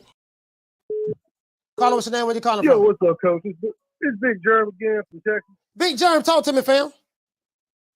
Hey, first of all, I just want to say my bad about earlier. I didn't mean to spit on the man's food like that. I was trying to squeeze in y'all's opinion real quick on one thing. Mm-hmm. In today's economy, seeing how the average boxing fan is between the ages of 20 and 45 or so, what would y'all consider the best pricing point for pay-per-view to engage the fans to buy and to keep the boxers consistently paid? The average boxer, I mean, not these top-tier A-side, boxers. Well, for one, pay-per-view should only be for the big fights. Like, like back in the day, Tyson pretty much in a lot of fights he fought in with big fights. Then they had closed circuit TV for other fights where the Sugar Ray Leonard and them fought in and Muhammad Ali and stuff like that. But for one, what will help this current market is if you don't have as many pay-per-view fights. When you don't have as many pay-per-view fights, then people know when we finally do get one, it's for a special occasion, a special event. And you have to have a special event type fight. Caleb Plant and David Benavidez was a good fight. I love the fight, but it wasn't a pay-per-view fight. You get what I'm saying? Ryan Garcia, Tank Davis is a non-title fight. Regardless of how much people may like Tank, regardless of how much people may like Ryan Garcia, that's not a pay-per-view fight. That's a non-title fight. They fighting at a weight that doesn't even exist in boxing. They fighting at 136-pound catch weight. There's nothing on the line, but they are popular on social media. Tank Davis has a cult-like following with the hood. Tank has the heart of the people in the inner city. The hood mess with Tank. And so, you know, the hood mess with Tank. People in the ghettos throughout America mess with Tank. The pimps, the pushers, the drug dealers, the gangbangers, they love Tank. This is why when Tank have fights, he's going to sell out. It's going to be mostly people who look like me, look like Tank that's at his fights. He do have Mexican fans as well, but I'm just saying, like, Tank has captured the urban community, and that's just the truth. Kind of like Tyson did the same thing. Tyson was big all over the world. Tyson had pop appeal, crossover appeal, as well as street cred. So Tank has that street cred, and people rock with him. They don't rock with Devin Haney, the streets, like they rock with Tank. They don't, why I don't know, but they don't rock with him the way they rock with Tank. And they don't rock with maybe like a Shakur the way they rock with Tank. Like Tank got that. That's why he's that guy from that standpoint. But Tank and Ryan Garcia is not a pay-per-view fight. I don't care what anybody say. It ain't all things that, you know, like, you know, places like the UK, they for a good while they're doing their pay-per-views for like 30 pounds for their big fights, but yet they have an entire country that backs up almost every one of their fighters, no matter how big or how small they are. You know, I know that's different from the US market, but you know, I was trying to see, you know, now that we have so many pay-per-views, you know, back to back, like sometimes 2 or 3 a damn month, where I can't keep up with that. That's why I go to the bar. Apparently, you know, I'm gonna leak this out. Twin Peaks weren't even charging for the fight. I was like, all right, it's cool. I'm just gonna give me an appetizer and chill. But you know, like I said, you know, I just want to know what you think a good pricing point for these big fights that are going on back to back, because you know, Benavidez Plant was a big fight. I wouldn't consider it a pay-per-view fight, but it was a big fight, and yet they put it on. You know. Well, a good price in today's market with inflation. I ain't gonna lie. I want to say $49.99 to be honest with you, because of the inflation. Right. I mean, the inflation $49.99. I think that's good. Inflation is eating the dollar. Like, bro, like when you go to the store, your money $20 don't get you much. Or $30 or $40 don't get you as much as it did yesterday. So since inflation is so high, since the inflation is so high, you can't keep the pay-per-view prices at the same mark that you did before inflation. I just think that's wrong. I think you need to bring it down to $49.99, $59.99, the max.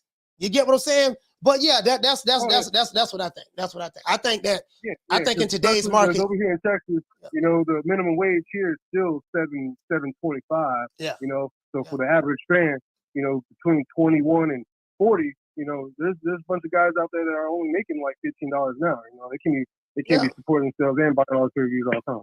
Yeah. All right, man. Hey, shout out to you, fam. Thank you for calling the show, man. Salute. Yes, sir. Yeah, you get what I'm saying? You get what I'm saying? And then the thing is, guys, is this. When you oversaturate the market. When every time you turn around, it's like inflation, because they printing money left and right. They just keep printing.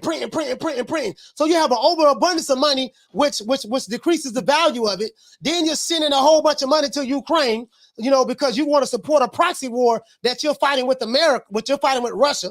So America's having a proxy war with Russia, and they're financing their war through Ukraine, you know, over there, right? And then, you know, so this is what's going on. Inflation is high as all outdoors. You don't cut a lot of jobs. You got policies that's just raping the people. The policies suck. Politics is about policies. Don't care whether you vote Democrat or Republican. It's about policies. And most people vote because of, you know, they don't like one group, because one group's supposed to be racist and the other group's supposed to be the savior. But you don't know not one policy that they have that's affecting the people. But that's neither here nor there. The policies suck, and the people are the ones who are paying for it. You get what I'm saying? The people are the ones that's paying for it. And we need 70 more likes. So that's what we have. You're going to have hyperinflation, and you just can't, in my opinion, you just can't do that. In my opinion. You can't do that, fam. You know, I think $50 for a pay-per-view, I don't think that's bad. I don't think that's bad. What about Rocky Marciano? Oh, there they go. There they go. Every time I start talking about boxing, a white man got to pull Rocky Marciano out their ass. That's the one. That's the one. Rocky Marciano. Rocky Marciano. Let me tell you something wonderful. Rocky Marciano was good, but compared to Joe Louis, Rocky Marciano ain't shit. He bit Joe Lewis's ass.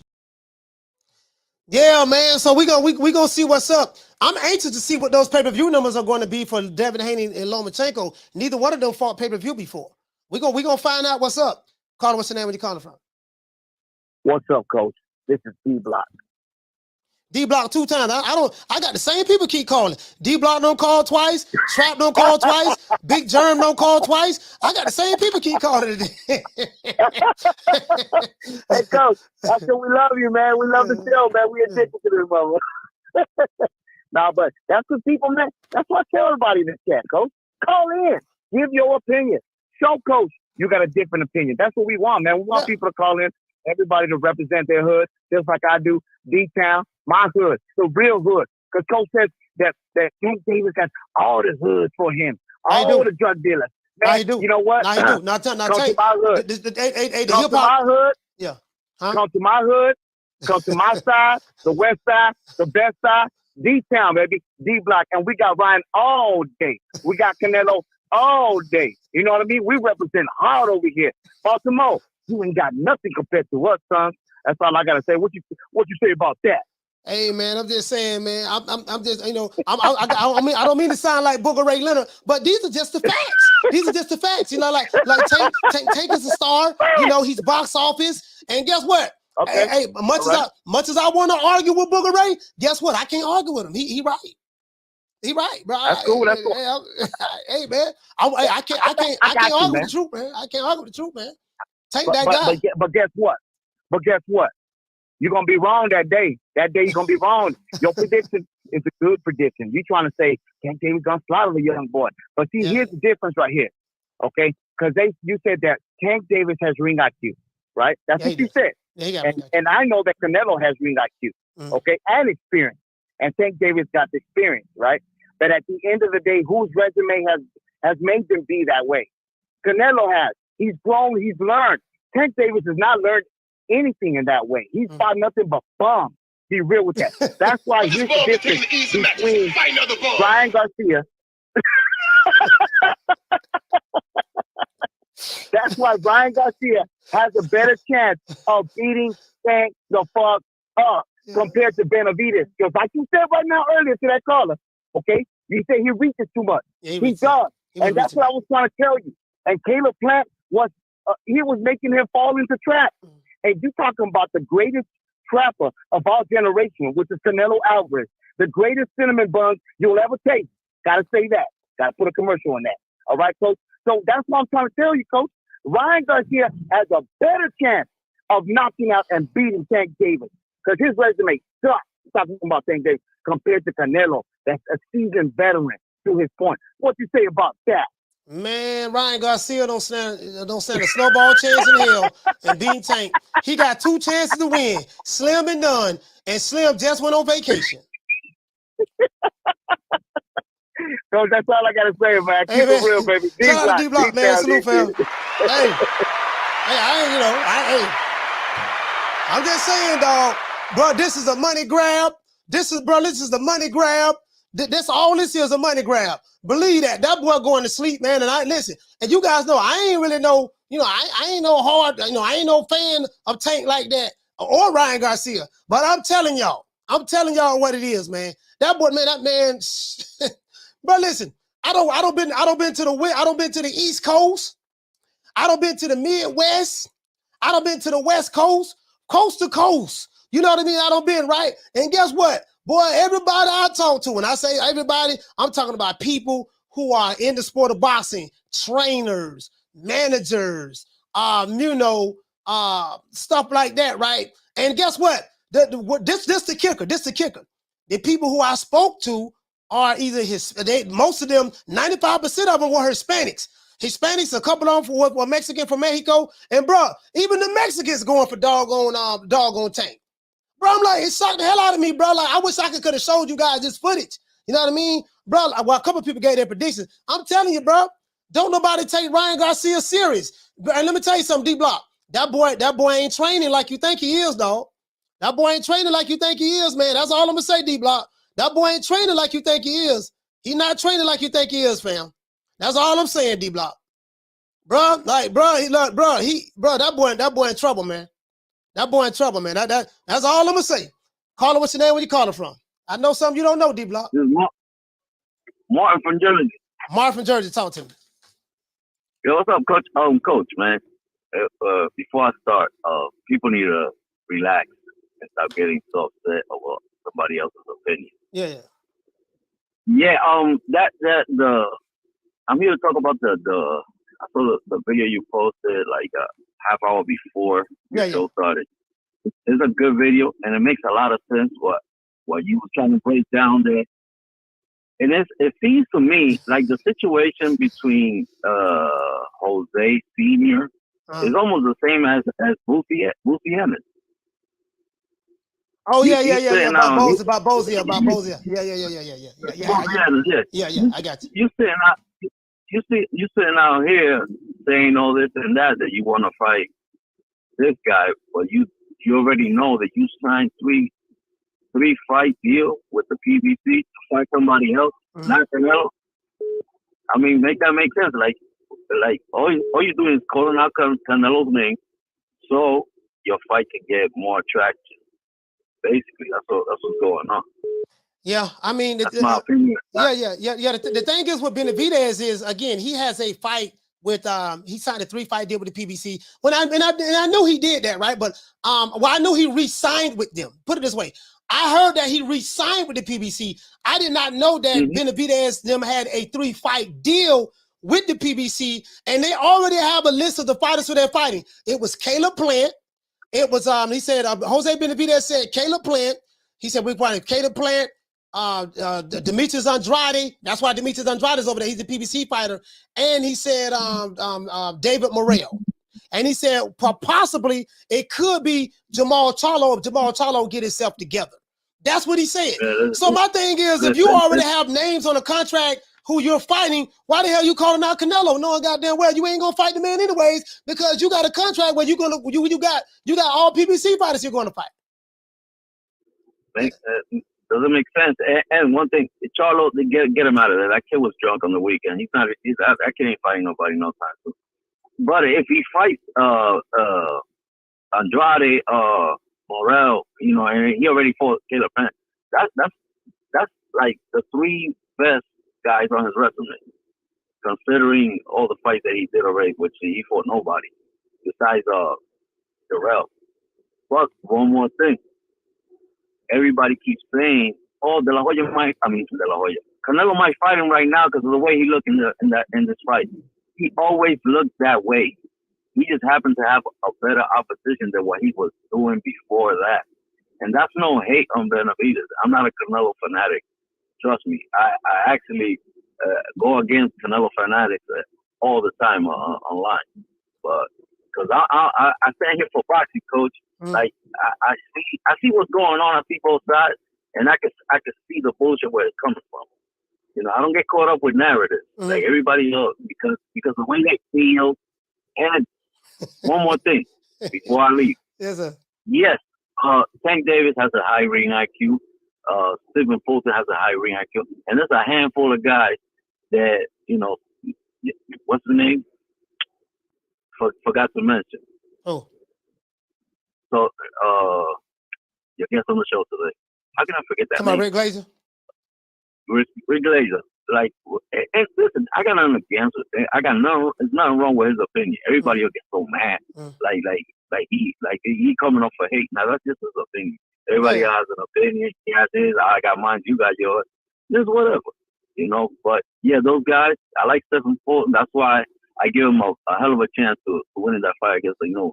Yeah, I like Stephen. Because I see the way he fights, and even though he doesn't have this great punching power, but he has a good chin and he has a lot of dog in him, and he could throw with the best. I can tell. Because that fight with Figueroa, like he was in there with him in the pocket, like banging it out. He out hustled the guy in that fight, basically. So, that's all I got.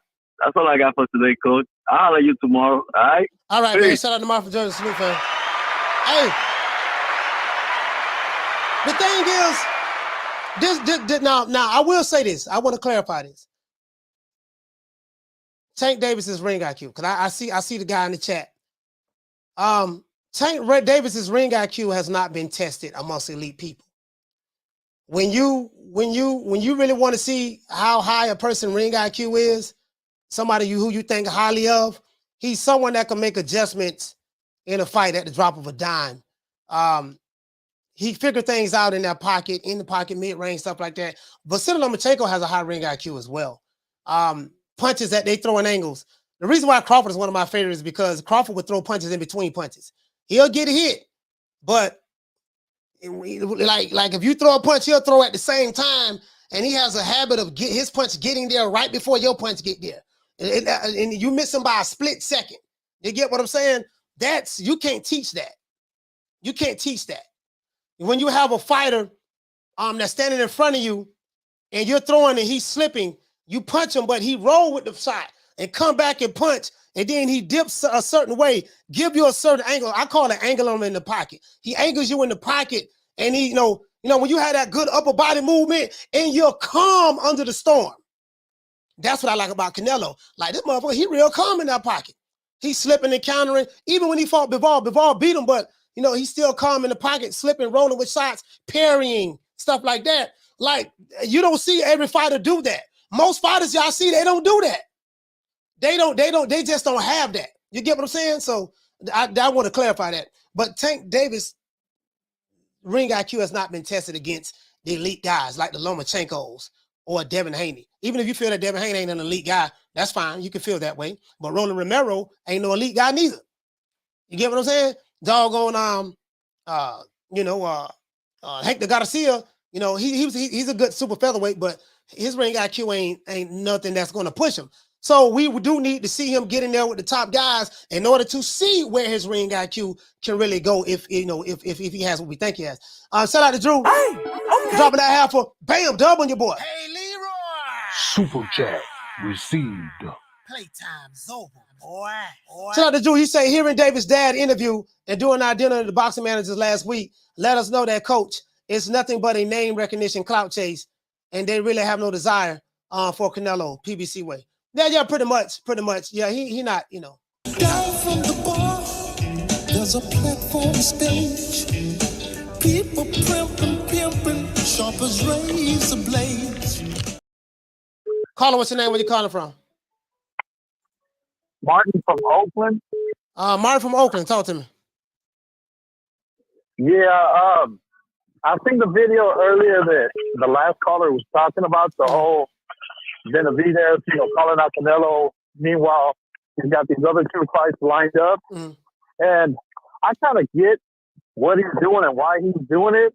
We live in the days where everybody, quote unquote, wants to build up a fight, with all this shit talking, dating all the way back to, Tyson versus Holyfield. And I think they're just trying to make the casual fans more familiar with Benavidez, because according to what I've read online, Benavidez and Plant both made $2 million to fight each other. So you got to wonder what's the Canelo fight worth to Benavidez right now? Maybe $4 million. Mm-hmm. And I'm just basing that on when he fought Callum Smith for the WBA. Callum Smith got $6 million. When he fought Billy Joe got $8 million. And when he bought Plant, he got 10. So I'm just thinking maybe their way of looking at it is get these little, winnable paychecks, build up the fight. That way, when they get in the ring together, especially if Benavidez is going in there as the Reggie champion, he might be able to command $6 million, might be able to command more. And if he gets the cut of the pay-per-view, then that'll be a better paycheck than what he would get in 2023. You know what I'm saying, Coach? Yeah, so what you talking about? You talking about money? Yeah, basically, letting the fight build a year or so he could basically double what he'd be getting paid if he fought him in September. You talking about David Benavidez? Yeah, because think about it. Let's say he fights him right now and he gets $4 million and he loses. Then what's his career worth then? You know what I mean? He's just going to be another guy. I don't think that should be any concern of me.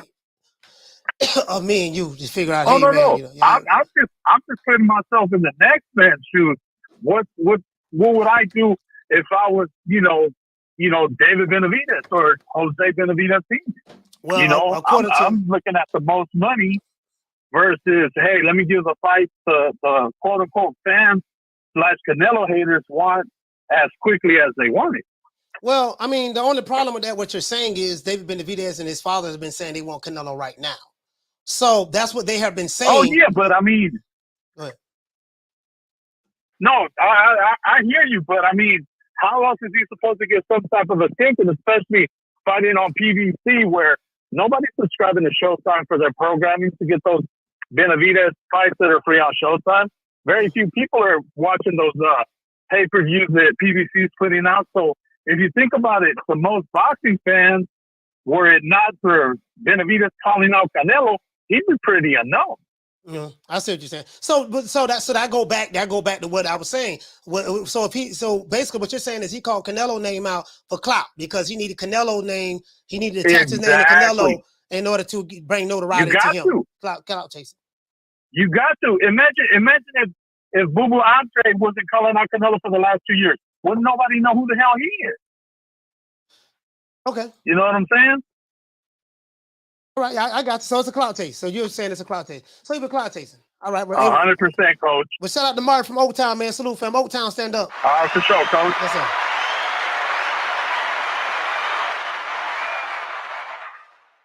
Hold on. And he has no excuse if he loses. I was addressing somebody said in the chat about Lomachenko. Hey, we need 44 more likes. We need 44 more likes. Matter of fact, as a matter of fact, y'all know me, man. Anybody ain't hit the damn like button. Matter of fact, where my dog at? Hey, Riley, they don't want to hit the like button. We need 44 more likes. Anybody don't hit the like button, this how we feel about you. Me and Riley. Look, fuck you. Fuck the plane you flew in on. Fuck them shoes. Fuck the socks with the bell on it. Fuck them cheap-ass cigars. Fuck your yuck mouth teeth. Fuck your hairpiece. Fuck your chocolate. Fuck Guy Ritchie. Fuck Prince William. Fuck the Queen. This is America. My president is black and my Lambo is blue, nigga. Now get the fuck out my hotel room. And if I see you in the street, I'm slapping the shit out of you. Caller, what's your name? Where you calling from? Yo, it's your man P Skills, Jersey, man. P Skills from Jersey. Talk to me. What's going on? I'm calling about. First, I want to say I kind of disagree with the Tank not showing his IQ. I believe that Tank has showed a high IQ already. I believe he showed it in the Pedraza fight. I think he showed it in the Pit Bull fight. And I also think he just showed it against Garcia. Because if you go back and you watch Garcia versus Little B-Hop, you would see a lot of shots Garcia was getting off on B-Hop. But if you go and you watch him versus Tank, you'll see him trying those same things. And Tank just 2 steps ahead of him, slipping him out of the way, quick countering it, like knowing that it's coming. Mm-hmm. Like literally knowing that the shot coming and literally getting out of the way of it. And those shots, Garcia was tattooing a lot of people with those same shots, those same little tricks that he was doing. You know what I mean? He was doing it in the Olympics and everywhere. And Tank was all over it. I don't think Tank can show any higher level of IQ. Now, when you talk about the level of competition, right? I kind of feel like you can't say that about Tank if you're not willing to say it about Canelo. I mean, come on, man. You can't come on. Canelo level of competition has been garbage. Besides Bivol, let's just keep it real. He had the easiest way to undisputed. I mean, come on. You can't really say that about Tank and not say it about Canelo.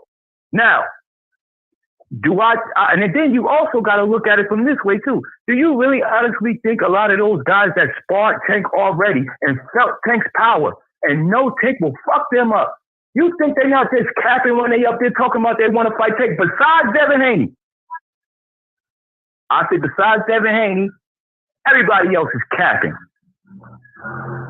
I don't see nobody, especially the ones that sparred with him and know what it is. Now, as far as David Benavidez, I think David Benavidez is a monster. Do I think he beats Canelo? See, I think a lot of people don't understand that fight is going to look a lot different from what you normally see David Benavidez do. David Benavidez, I don't think he's going to go into a Canelo fight just swinging for the fences or going in there thinking that he's just going to dominate Canelo, because I think that would be a bad move on his part.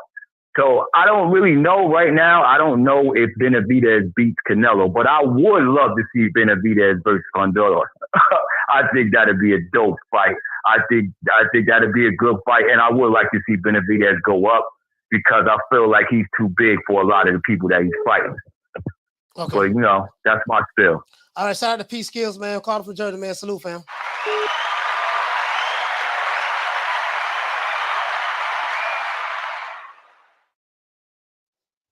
Carter, what's your name? Where you calling from?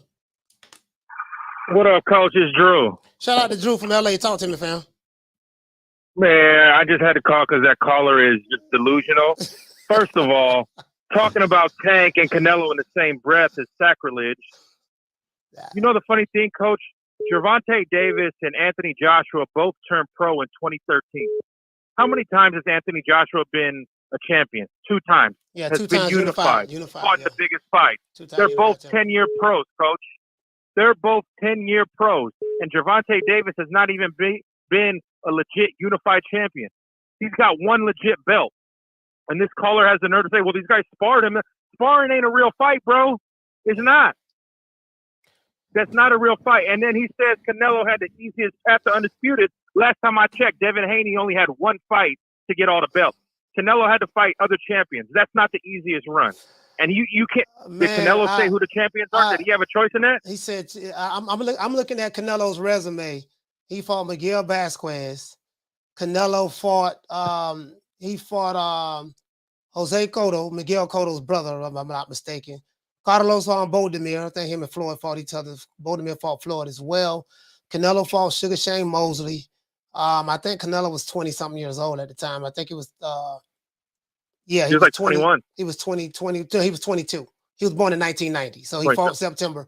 I think Canelo's birthday is in June, if I'm not mistaken, either May or June. But he fought Sugar Shane Mosley when he was 22. He fought Josecito Lopez. Right after that, he fought Austin Trout.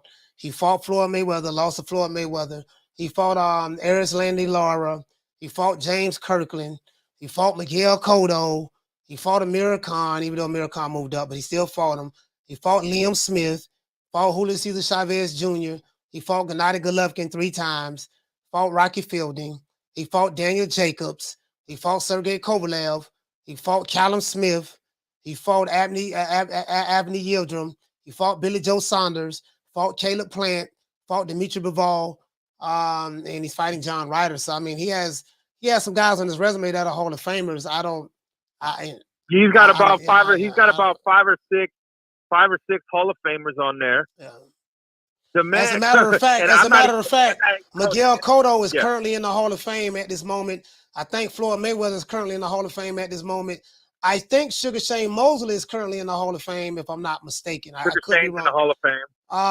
Sugar Shane's in the Hall of Fame. I think Triple G, they more than likely going to go to the Hall of Fame. Maybe Sergey Kovalev, I don't know. Only time to tell. Maybe Sergey. Kovalev will get in the Hall of Fame because of the 2-time champions and the unified. And I'm not. I only defend Canelo against the idiots. I hold Canelo accountable for his drug cheating and all that shit too. But Coach, Canelo's going to have over 70 fights. Roberto Duran and all these guys that had over 70 fights. You're not going to fight 70 killers. That's just, there's not enough talent for there to be 70 top guys to be on your resume. Man, this man. But like you said, Coach, you've been stressing this point the most. These new boxing people that watch, they're not real fans because they give credit to the guys doing what Tank's doing in sparring and the guys actually making accomplishments in real fights. Yeah, in today's era, and what I learned is I don't argue with people's opinion, no matter how asinine it may sound or what I agree with it or not. I let them say they're going to say, okay, cool, and that's it. Because again, that's why I always say I like to have a boxing criteria. So when I look at criterias, I'm going to look at who you fought, how many top 10 people you fought. You look at your accomplishments and how do I rate those guys that you fought. And the thing is, it's hard for me a guy who's 32 years old He's had 62 professional fights. He's fought, fought several Hall of Famers that are currently in the Hall of Fame right now on their resume. And if you tell me that, okay, this guy hasn't fought anybody, hasn't done anything, I have no problem with that. I have no problem with that. Now, the thing is what it's going to make me do is now I'm going to look at, okay, who is this guy that you're talking about? And let's compare him to what the other guy who you said that haven't done anything did. And will his resume measure up to that guy's resume at the same point in time when that guy was that age? And when I do that, it's going to blow the other guy out of the water. I don't been down this road before. And I'm like, dude, when I pull this up, it's going to be like me dropping a bomb on Hiroshima, and not to be disrespectful, but you get what I'm saying. It's going to be a nuke, and that's going to be my boxing criteria. Okay, he fought this guy, that guy. This guy was at this point in his career. That guy was at this point in his career. Such. And when I hear, and then another guy's criteria is different. The guy who you saying haven't fought anybody, his criteria is, he said, I do things for legacy. He said, belts matter to me. I want to fight the best. The other guy has a total different criteria. His criteria is, I care nothing about legacy. Belts don't mean anything. And I'll fight whoever I want to fight, or whoever I can get the biggest bag from. So you're going to have a hard time for me comparing Tank Davis to a guy who more fits an old school criteria with me. Tank represents a new school criteria. Belts don't matter. I don't need to fight the best. I don't care nothing about fighting the best. And I put butts in seats. That's a different criteria, and I care nothing about legacy. I can't feed my children with belts or legacy. That's a different criteria than what I would go off of. So it's too easy for me to blow up, but I just let people talk and say what they say. Yeah, no, it is, and that's why I brought up the AJ part, because this is AJ's 10th year anniversary too this year, same as Tank, and I'm like, they've both been pros 10 years. One guy has fought for legacy, and look how big of a cash cow he became. The other guy is, like you said, on the Chitlin circuit. Yeah. But enough of these clowns. Coach, what do you think of what's going on with Virgil? Do you think he should just say, fuck it, and move to 54? Because this is the second time he's pulled out of a 147 fight with this health issue. Yeah, I don't know. I'm hearing that, again, this is what he said before, but he retracted bladder flare. This particular disease or whatever Virgil has is very common with people who use PEDs like steroids. Now I'm not there's only two causes for this disease, Coach: extreme weight cutting, or you're masking PEDs. That's the only two things in combat athletes that come up with this disease. So it could be that he's going through extreme weight cutting and he doesn't, to make this weight. And my thing is, if you're killing yourself to make a weight, stop fighting in that weight, move up. Because Drew, the only reason why a bigger guy would shrink his body down to fight in a smaller weight class is so that he can have an advantage when he fight those guys in that weight class. You get what I'm saying? So he needs to just move up. He needs to just move up, And Coach, if Virgil is not doing random testing like Nonito and all that, it does look fishy. Absolutely. Yeah. It is what it is. So, but that's my call, Coach. You have a good rest of the day, Coach, and keep doing what you're doing. Yeah, shout out to Drew, man. Salute, fam. Yeah, he should just move up. He should just move up. And this is what I'm saying, guys.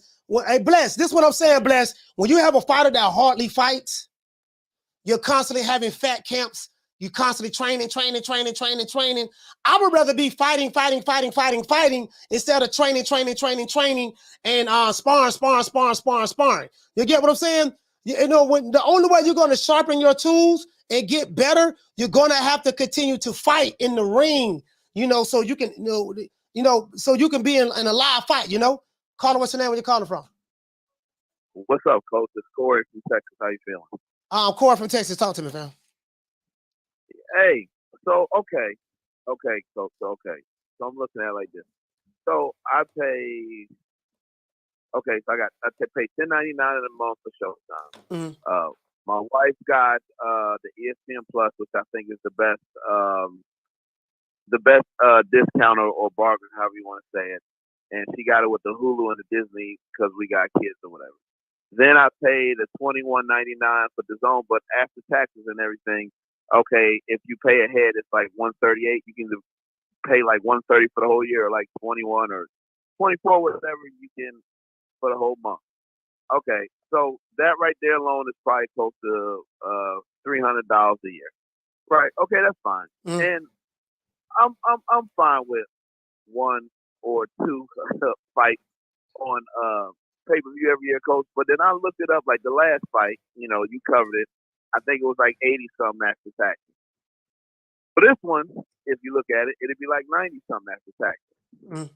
But with the stuff that they're doing, it's like, dude, I can't pay you $1,000 when I was calculating $700. Like, I can't pay $1,000 a year in pay-per-view. Like, I can invest in some farmland and learn how to make some type of new food or some crop or some shit or candles or something. I can turn that business into being a millionaire. I can't pay that much. There's no other sport that people love, Coach, that they're paying. So put that together. You're paying $300, and it's more than $300 because the $300 is only 10 months. Yeah. So let's do what I did like that. That's $360. Okay, so I'm paying almost $400 a month just in subscriptions, right? And then you want to turn around, and then you want to charge almost $90. Coach, if I'm paying $3,000 a year for something that I love, and I ain't went to one event, that's great. It's different if I paid $90 and I went to the fight. I got a hot dog, some nachos. My wife went to the fight with me. And then I'm sitting there thinking about it, and like the dude said earlier in the show, right before you had Rick on, he says that's not even enough to buy a wing. So it's like, I'll pay $59.99 for what Haney and them are doing. And ESPN about to mess around, and they're about to take a crowd away. But I was actually going to buy that fight. But when you posted that video, man, and you said $84.99, I'm like, dog, I can't give you $90. If I pay $90, I better go. I mean, if you got NBA League Pass, Coach, do you pay that much money? I mean, NBA League Pass, NFL, DirecTV, whatever it is, Sunday ticket. No other sport are you paying that much money and not getting a seat at the game and a all access pass. I don't know. I just don't feel like they're being realistic. I mean, you can't.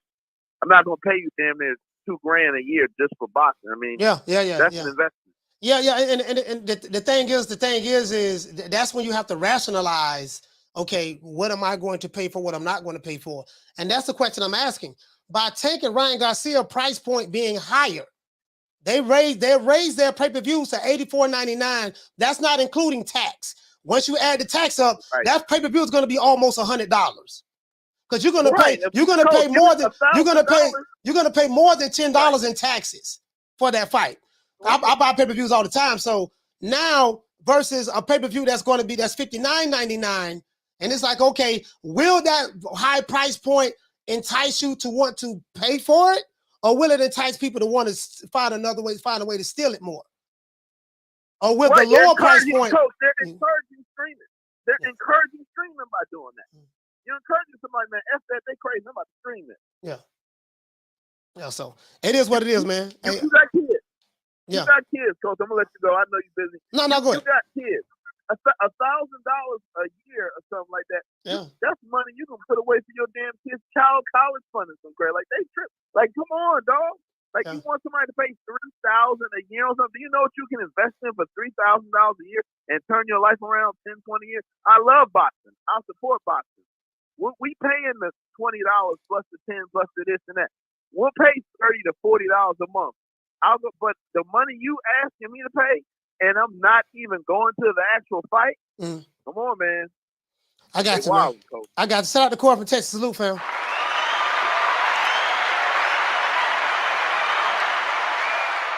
Shout out to Terrence Trotter. Hey, okay. Dropping that half for bam, dub on your boy. Hey, Leroy. Super chat received. Playtime's over, boy. What to say, Terrence? Terrence say Canelo had 40 fights in Mexico with Pedro Juan Jesus, the neighborhood painter. Okay. So you saying Canelo ain't did that now? He ain't fought no bombs, huh? But this bomb is taking the easy matches, fighting other bombs. Okay, all right. Down from the bar, there's a platform stage. People pimping, sharp as razor blades. All right, caller, what's your name? Where you calling from? Nah, it's Dirty Red out of Mississippi. What it do, Coach? Dirty Red out of Mississippi. Talk to me, fam. Man, look, check this out, bro. Well, everybody talking about can David Benavidez beat Canelo, they need to worry about if David Benavidez can beat Morel. Because dude is not a fucking walk in the park. It ain't going to be like, oh, yeah, this Morel kid, he only got a handful of fights. Yeah. He ain't going to be able to do shit with Benavidez. That dude is talented. He's athletic. He can punch hard. He got good skills. Like, I don't know why people sleeping on Morel like he's just going to be like it's Caleb Plant, like he just gonna run through him, you know what I mean? Like, no, I mean, I don't know who's gonna win the fight, but that's a damn good fight. And I'm surprised they actually talking about making this fight happen so soon, because usually these type of fights, they try to, hold us out and build up and wait till it become a big pay-per-view and move up in weight class, and they 35 years old and all that shit, you know what I mean? So, hey, you know what, Dirty Red, you know what? You know what? Morel is Hmm? one of the names that Jose Benavidez Sr. named. He said this Jose Benavidez Sr.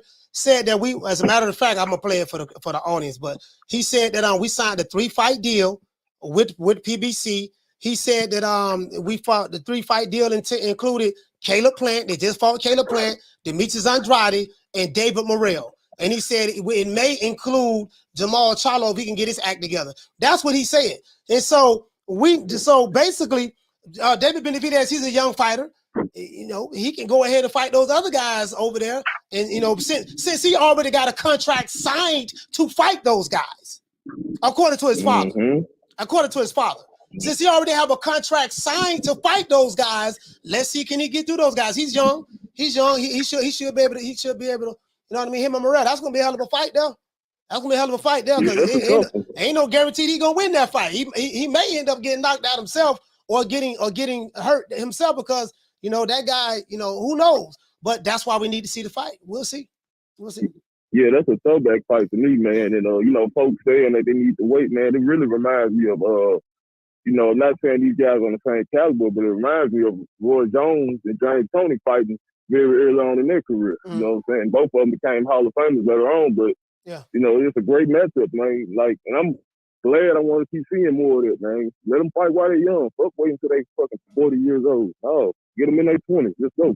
Yeah. It's so especially if these guys are who they fans say they are. If they are who you say is, we're gonna see when they fight each other. Shout out to Dirty Red from Mississippi, man. Salute, fam. Thank you for calling the show, man. Salute. Mississippi, stand up. Hey, shout out to T Skills. Salute, fam. For dropping that half for bam, dub on your boy. Hey, Leroy. Super chat received. Playtime's over, boy. T Skills said all of the Hall of Famers you named on Canelo's resume was past their prime with multiple losses. Shaking my head. T Skills, that is subjective to you as it relates to maybe they passed their prime, and they some of them did have multiple losses. But I have a question. I have a question for you, fam. I'm trying to see where you're going at.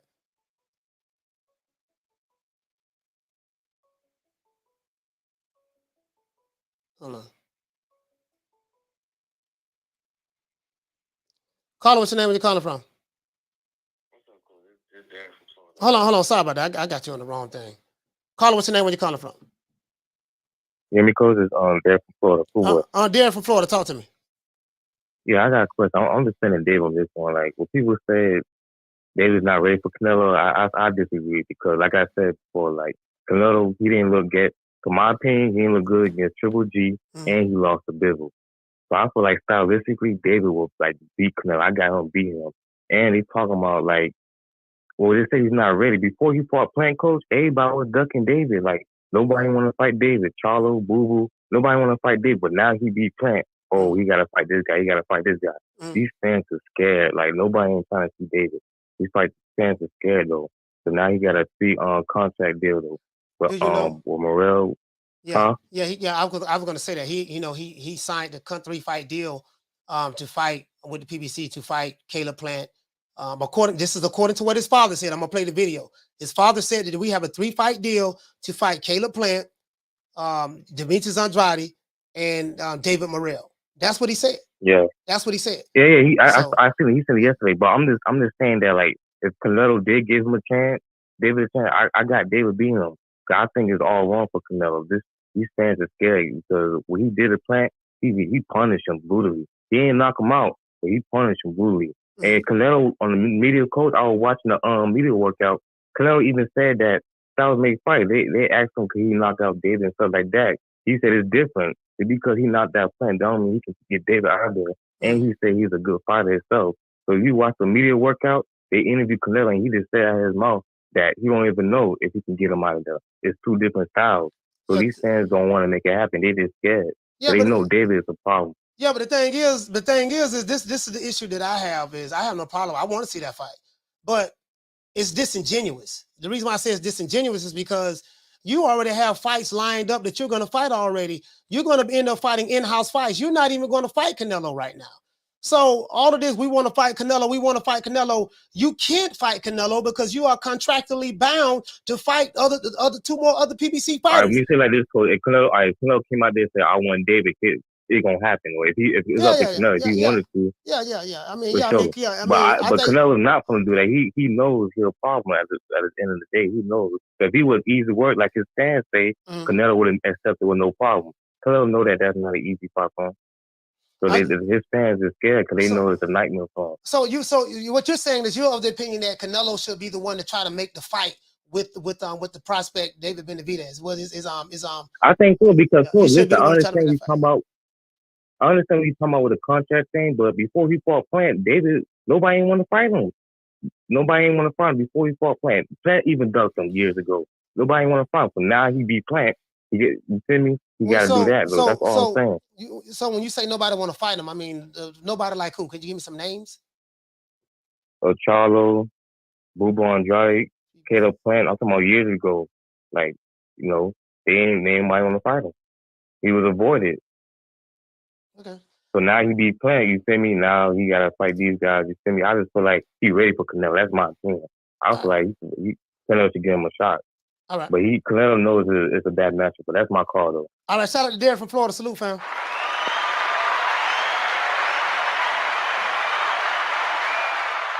T-Skills, what to say, fam? You said the Hall of Famers resume was past their prime.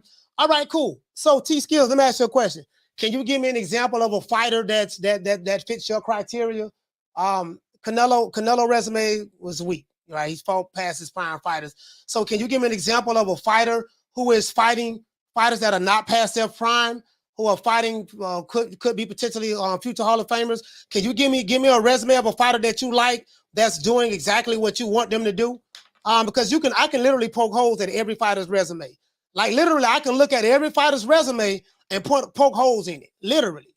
And we can measure it up. Like I've done this before, but I'm just asking. Shout out to Dirty Red. This is gonna be too easy. Shout out to Dirty Red for dropping that $2 super chat on your boy. He said Morrell want to fight. Today Wednesday? Oh, today's Wednesday. Yeah, I gotta take my son to karate. Yeah, I gotta take Kai to karate. Okay, today's Wednesday. All right, we're gonna rock out for about another 5 minutes. He say Morrell want to fight. Want to fight him. Yeah. Well, he got. Listen.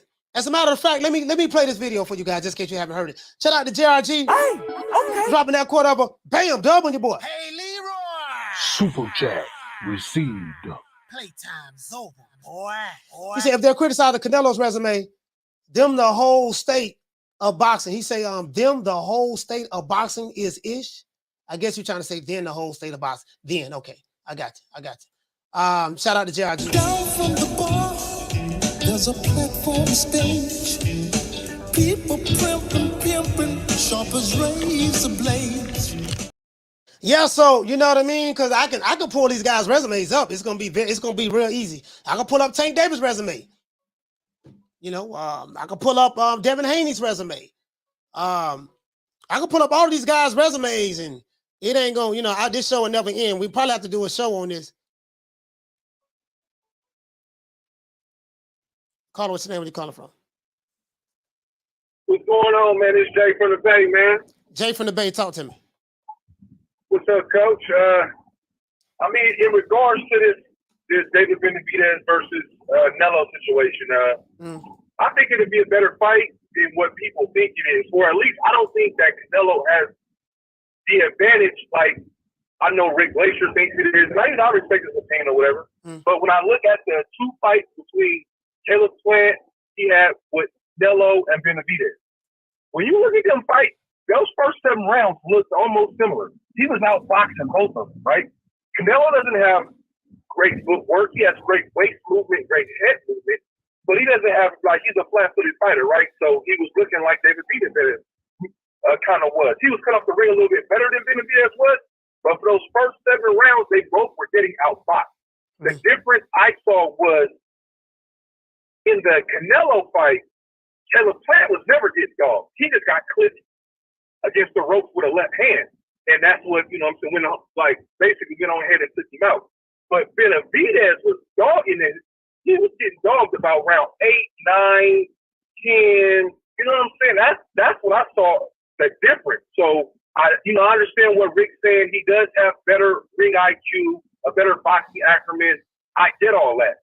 But when you look at that D-ball fight, D-ball didn't do anything special in that fight. It was almost like what Mayweather said, straight up and down, no special effects, right? Yeah. He beat him on a volume. He outboxed him for volume. He beat him really with a 1-2-3. He had great defense, and he was consistent. And after probably about round 5 or 6, I noticed Canelo would blow his load. He would go about 30 seconds trying to knock him out. Nothing came of it, and then that's when B-ball would go to work, right? So I do think if Benavidez could tighten up his defense, to me, that's the thing he needs to tighten up the most, is his defense. He tighten up that defense, and you keep coming like the fucking Terminator T-1000, and you walk his ass down, I think he could get another. It's going to be a good fight. Canelo is a better boxer, absolutely, but I don't think that he's definitely not a mover, right? He's a weight guy, head guy, and yeah, he's a great counter puncher. You overreach, and he's going to tag your ass. But that's almost David Benavidez's wheelhouse. Come walk in my phone booth, and let's get about this action, boss. And that's kind of how I see that fight. You know what I'm saying? All right, so shout out to Jay from the Bay, man. Thank you for calling the show, brother. Salute. Point well taken.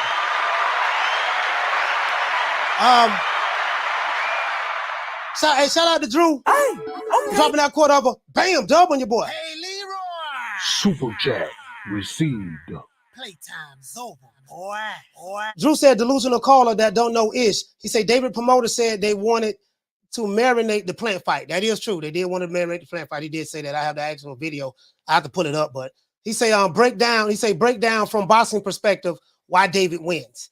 The shot that I can give from a boxing perspective myself, how David can win, is if Canelo was to gas out, and David Benavidez, his strongest strengths to me is his engine. He doesn't get tired. He does get stronger as the fight goes on. So his stamina and his work rate is pretty much wears people down. Does he have great footwork? He doesn't. Does David Benavidez have great boxing fundamentals? He doesn't.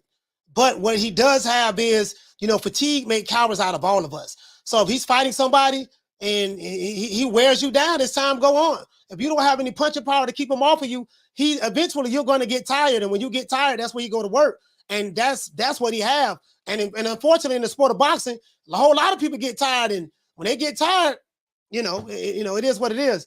But that's what I see, though. Down from the bar, there's a platform stage. People pimping, sharp as razor blades. Hold on, we got another call in there. Hold on. Caller, hold on. Let me get the super chats. Shout out to T Skills. Hey, okay. Dropping that half for bam, dub on your boy. Hey, Leroy. Super chat received. Playtime's over, boy. T Skills said that Floyd Mayweather, there are some holes that I can point out in Floyd Mayweather's resume. Like what you said that Canelo fought guys who was old and over the hill. We can look at Floyd Mayweather's resume, and the same rule would apply to his resume as well. I'm telling you, like same rule would apply. But he said, but what I was saying was the scrutiny should be the same for Tank and Canelo because they both are selling without fighting tougher competition. Okay, I don't agree fully with what you're saying, but that is your opinion. I got you on that. Shout out to JRG. He said even Mayweather resume can be questioned. Yeah, absolutely. It definitely can be questioned. I can show a whole lot of shit on Floyd resume. Shout out to Drew. Hey, okay. Dropping that quarter over. Bam, dub on your boy. Hey, Leroy. Super chat received. Playtime's over, boy. He said these callers delusional. David Benavidez does not have an elite trainer to work on defense. Jay from the Bay makes us look bad from 510. Caller, what's your name? Where you calling from? Hey, C on YouTube. What's up, Coach? Shout out to Feed. Talk to me, sis. Yes. As far as pay-per-view being high, I mean everything high. Eggs is high, and the only ones that's cheap is them brown ones, and they taste like rubber. I don't know what they did to them eggs. So, like everything is just high. You know what I'm saying? So I'm not really tripping on the price. I just won't buy it. You know what I'm saying? I'll go to a sports bar or I'll patch up with somebody. Like it's a way to make it work. You get what I'm saying?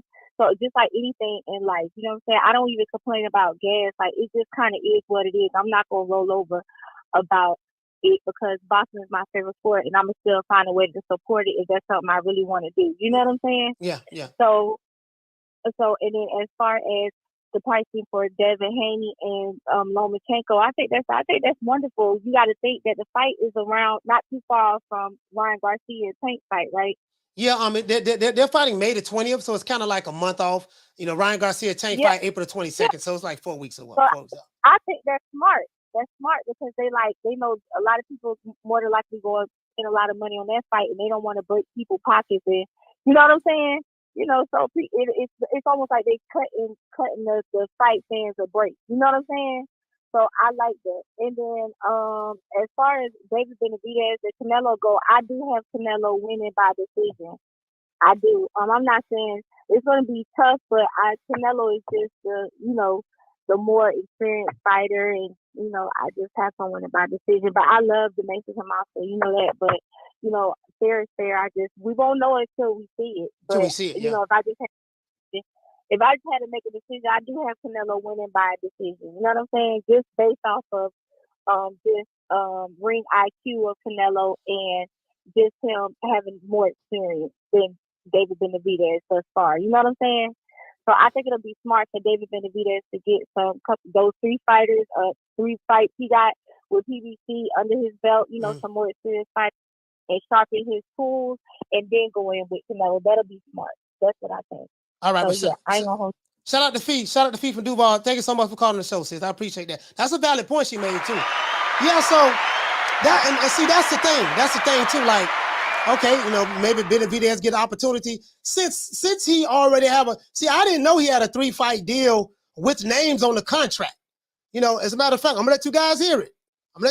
He had names already on the contract. This is David. This is Jose Benavidez, guys. This is Jose Benavidez.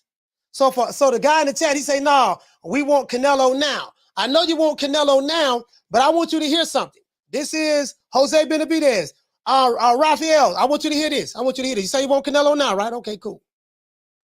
Like I said, you know, we already have a contract for 3 fights, and that fight was Caleb Plant, David Morrell, Boo Boo, and a possibility with Charlo. But if Charlo doesn't get his act together, I mean, he hasn't fought for 2 years, man. So I'm not gonna wait here to see when he wants to fight.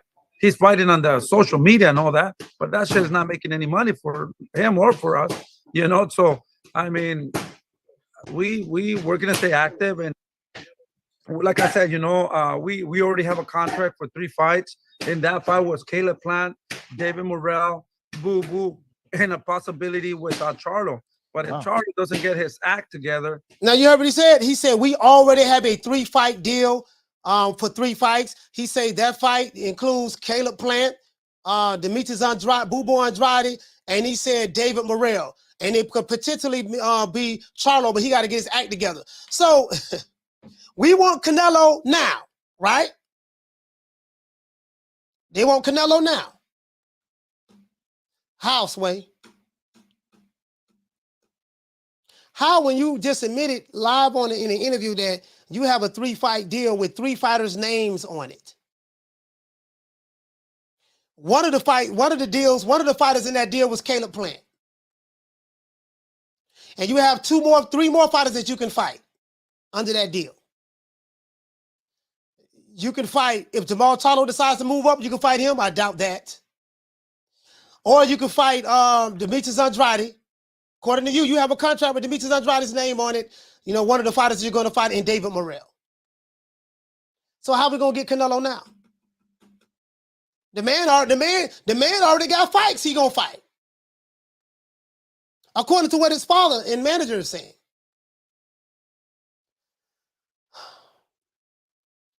Let's give everybody a round of applause.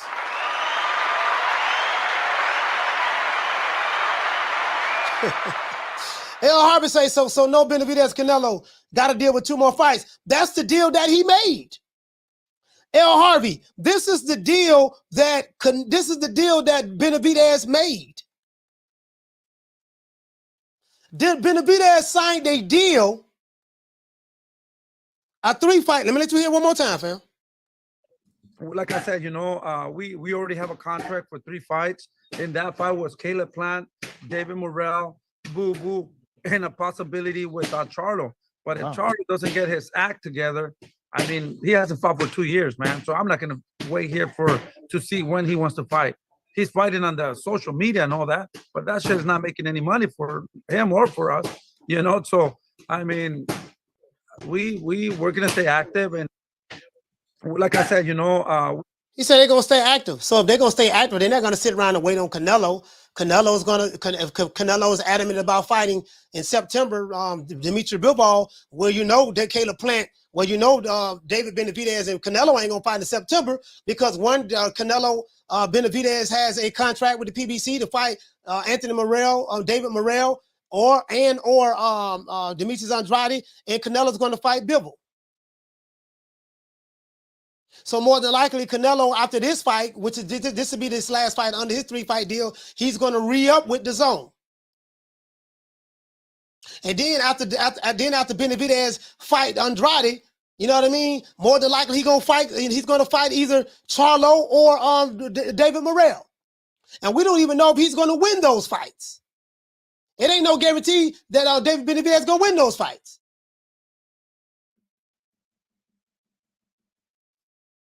I'm just saying, B.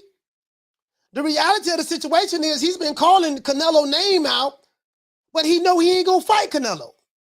The only way that can happen, so they want Canelo, hey, Canelo got to come over there and look, I want to pick you specifically to fight you because you want to fight me. It doesn't work that way. Doesn't work that way with Errol Spence. Doesn't work that way with Tank Davis.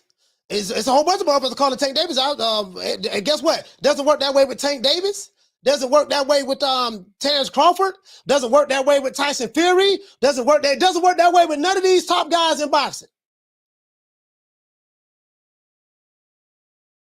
So let's give everybody a round of applause, man. It is what it is, man.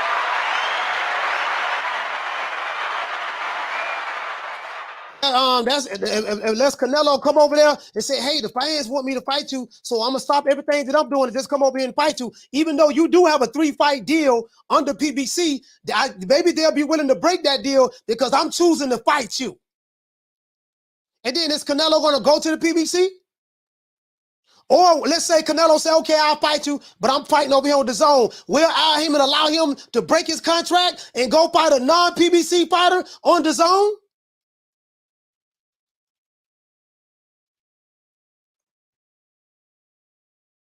So we got a chance to get fight dates with David Benavidez, make money off of him fighting our in-house fights, but we're gonna allow him to go to the zone. I'm asking some legitimate questions, because you can't assume Canelo just gonna come to the PBC. Remember, their budget been cut. Canelo got all of the belts. David Benavidez don't bring nothing to the table. Ain't that the language y'all been using? Well, you know, Spence got all the belts. Don't nobody bring nothing to the table. Or what's the name got all the belts? He don't bring nothing to the table. And when he want to fight Tank, he can't fight Tank. He don't bring nothing to the table. Ain't that what y'all been saying? For certain fighters? So what does David Benavidez bring to the table outside of his fans want to see him fight? But he got a contract to fight 3 more. The man got a contract to fight Demetrius Andrade and David Morrell already. That's what his father said. I didn't say it. His daddy said it. So come on, man. Like what we doing here? What we doing here? Like what we doing?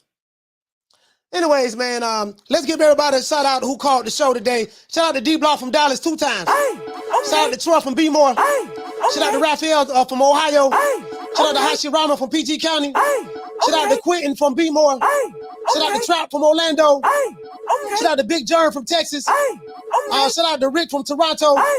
Shout out to Martin from Jersey. Shout out to Martin from Oaktown. Shout out to Derek from Florida.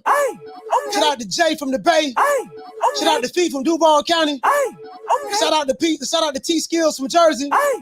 Shout out to Drew from LA. Yay. Shout out to Corey from Texas. Shout out to Dunny Red from Mississippi. I'm just stating what the man said out of his own mouth. So how do you explain that to me? We must internalize the flatulation of the matter by transmitting the effervescence of the Indonesian proximity in order to further segregate, to preclude on the issue of world domination would only circumcise the revelation that reflects the aphrodisiac symptoms which now perpetrates the Jericho's activation. I'm just saying. I'm just saying. You get what I'm saying? Like, I'm trying to understand it. You got a 3-fight deal. You fought 1 fight already. You got 2 more fighters on the PBC that you're going to fight. How are you going to even make that Canelo fight? Let's just say hypothetically he's able to make it. We'll see what it is. See, Al Haymon going to let him out the contract. How do you know that? Where the fight going to be at? Well, Canelo come to the PBC. Who told you that?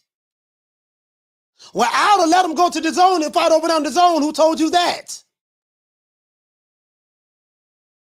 Like, I think a lot of people just assuming that, hey, all this, it can happen just like that. We're just assuming that. We automatically know what Al Haymon going to do. Nobody said anything about this 3-fight deal he had a contract for, and he named the names. He named the names. We the Charlo twins. We known for calling everybody out. Please call these people out. Listen, the whole world's looking at you. Call these people out, What's please. up? It's the Jamal the Hitman Charlo. Let's get it. Who want it? Name them names, man. They know who they is. Name them names, please. The names need to be named. They know who they is. The Mexican Monster. Mexican Monster. Canelo. Jamal Charlo name was one of the names that he mentioned. He said, we got a contract signed to 3-fight deal to fight Demetrius Andrade, Caleb Plant, and David Morrell, and possibly even or a Jamal Charlo. That's what he said. Let's say a prayer for everybody who don't have a boxing criteria. And I want you to hold on to God's unchanging hand, because he helped Joshua fight the battle of Jericho. Yes. He helped Daniel get out the lion's den. He helped Gilligan get off the island. Lord. Brady 12 say, Coach, I thought if Benavidez beat Plant, he becomes the Mando. What happened with that? You got to talk to the WBC, fam. You got to talk to the WBC. He has a contract with the PBC, and if he beat Plant, he would become Canelo's mandatory. You got to talk to the PBC, fam. Again, the PBC, not the PBC, sorry about that. I mean the WBC. You got to talk to the WBC, Mauricio Suleiman. I don't know what's going on. I can't answer that. Mauricio Suleiman changes the rules as the wind blows. So I don't know. I really don't know, fam. I don't have an answer to that. If I can answer that question, fam, I would give you that answer. But I don't know the answer to that. Shout out to Nozak. He said, dropping that $2 super chat. He said, is this boxing or college football? Man, you know what? I have no idea, fam. I have no idea sometimes, fam. Shout out to Drew for dropping that $2 super chat. He said they made David sign the dollar bill type contract. Hey, man, it is what it is, man. He calling out Canelo, but he got a contract. Who you think he is? DJ Quick? No, I ain't say Kid Capri? I didn't say Oh, you must be Jimmy Walker. Blue, you ain't nothing. You don't deserve nothing. You don't get nothing. You get what I give you. I got a contract between me and you that say you do what I tell you to do. Therefore, shut up. Don't say nothing. Don't speak to me. Don't look at me. I just want money. I just said. Blue, if I raise up, gonna be trouble.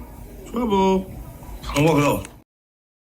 So I mean, he might have one of them rare from the 5 Heartbeat. I need to talk to you right now about my royalties and how you keep your books. My office hours are from 9 to 5. Fuck your office hours. I need to talk to you right now, motherfucker. All I'm saying is we need one of these show enough type fighters. I won't show enough today. I'm tired of a lot of these dudes, man, to be honest with you. I am sick of hearing these bullshit Superman stories about the Wassa legendary Bruce Leroy catching bullets with his teeth. Catches bullets with his teeth? Nigga, please. That's all I'm saying. Nigga, please. You know what I mean? I mean, we can't forget about the old Rocky Marciano. What about Rocky Marciano? Oh, there they go. There they go. Every time I start talking about boxing, a white man got to pull Rocky Marciano out their ass. That's the one. That's the one. Rocky Marciano. Rocky Marciano. Let me tell you something wonderful. Rocky Marciano was good, but compared to Joe Louis, Rocky Marciano ain't shit.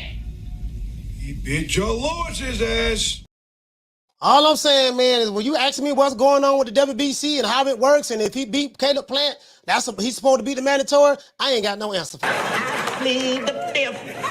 I plead the fifth. 5, 1, 2, 3, 4, 5. Anything you say, 5. Go ahead, ask me a question. Did you? 5. This what Benavidez need to do. He need to step to Mauricio Sulaiman, step to Canelo, and Benavidez, the Mexican monster, need to tell Canelo this. Now, I am the #1 contender. I'm tired of James the Poodle, Grim Reaper, whatever you want to call himself, ducking me. All right, I'm tired of man driving around town in 8 Rolls Royces. He ain't fought nobody. I'm still in a broham.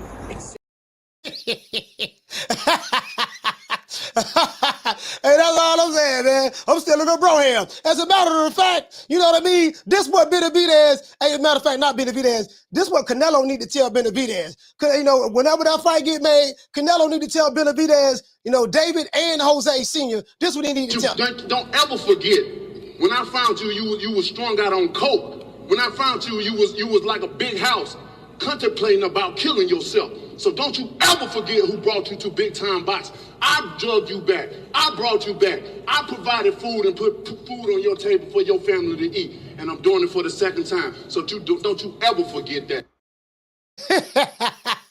And you know, all praises due to Al Heyman. Well, you know, I guess I gotta be like everybody else and saying Al Heyman. I can quit my job now, baby. 6 figures, baby. You feel me? But a name. Do you have a name? Oh, nah, I ain't got no name, you know. Name them names, man. They know who they is. Name them names, please. The names need to be named. They know who they is. The Mexican monster. That's all I'm saying, man. And to the ops, as a matter of fact, I tell you what. If you are a fan of a fighter and you feel like somebody ducking your fighter, if you are a fan of a fighter and you feel like somebody ducking your fighter, if you are a fan of a fighter and you want to see the other fighters who's supposed to be the top guys fight better competition and they fans got them in the witness protection program, put Riley on it. Riley, talk to him. Fuck you. Fuck the plane you flew in on. Fuck them shoes. Fuck the socks with the bell on it. Fuck them cheap-ass cigars. Fuck your yuck mouth teeth. Fuck your hairpiece. Fuck your chocolate. Fuck Guy Ritchie. Fuck Prince William. Fuck the Queen. This is America. My president is black and my Lambo is blue, nigga. Now get the fuck out my hotel room. And if I see you in the street, I'm slapping the shit out of you. It is what it is, man. My dog Booger Ray, man. You know what, man? This is what we got to tell him, too. Get out my face. Don't need nothing you got no more. Don't need no hair's been messing up my corner. And you better get that bad look off your face before I knock it off. Yeah, but they talking about pulling up. Huh? Fuck you all rolling up on full cuz. Huh? He don't know. He can't know. Huh? He can't know. It is what it is. They say they want to fight Canelo. Sit your $5 ass down before I make change. That's what Al. Hey, Benavidez walked there, Al Heyman in the office. He said, man, I'm tired of this here. I say, listen, man, I want to fight Canelo next. He said, look, I got a 3-fight deal. You supposed to fight Caleb Plant, Demetrius Andrade, and you fighting David Morrell. No, man, forget that, puto. I want to fight Canelo. Sit your $5 ass down before I make change. It is what it is, man. Once again, it's on, man. Let's go.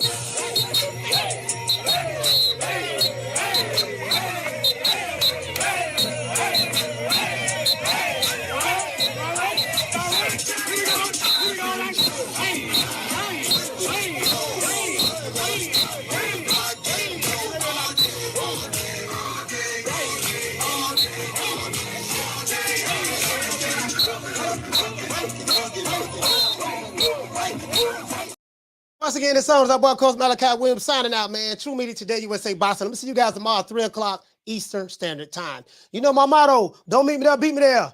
Peace. Man, I'm out of here, bro. Let's go.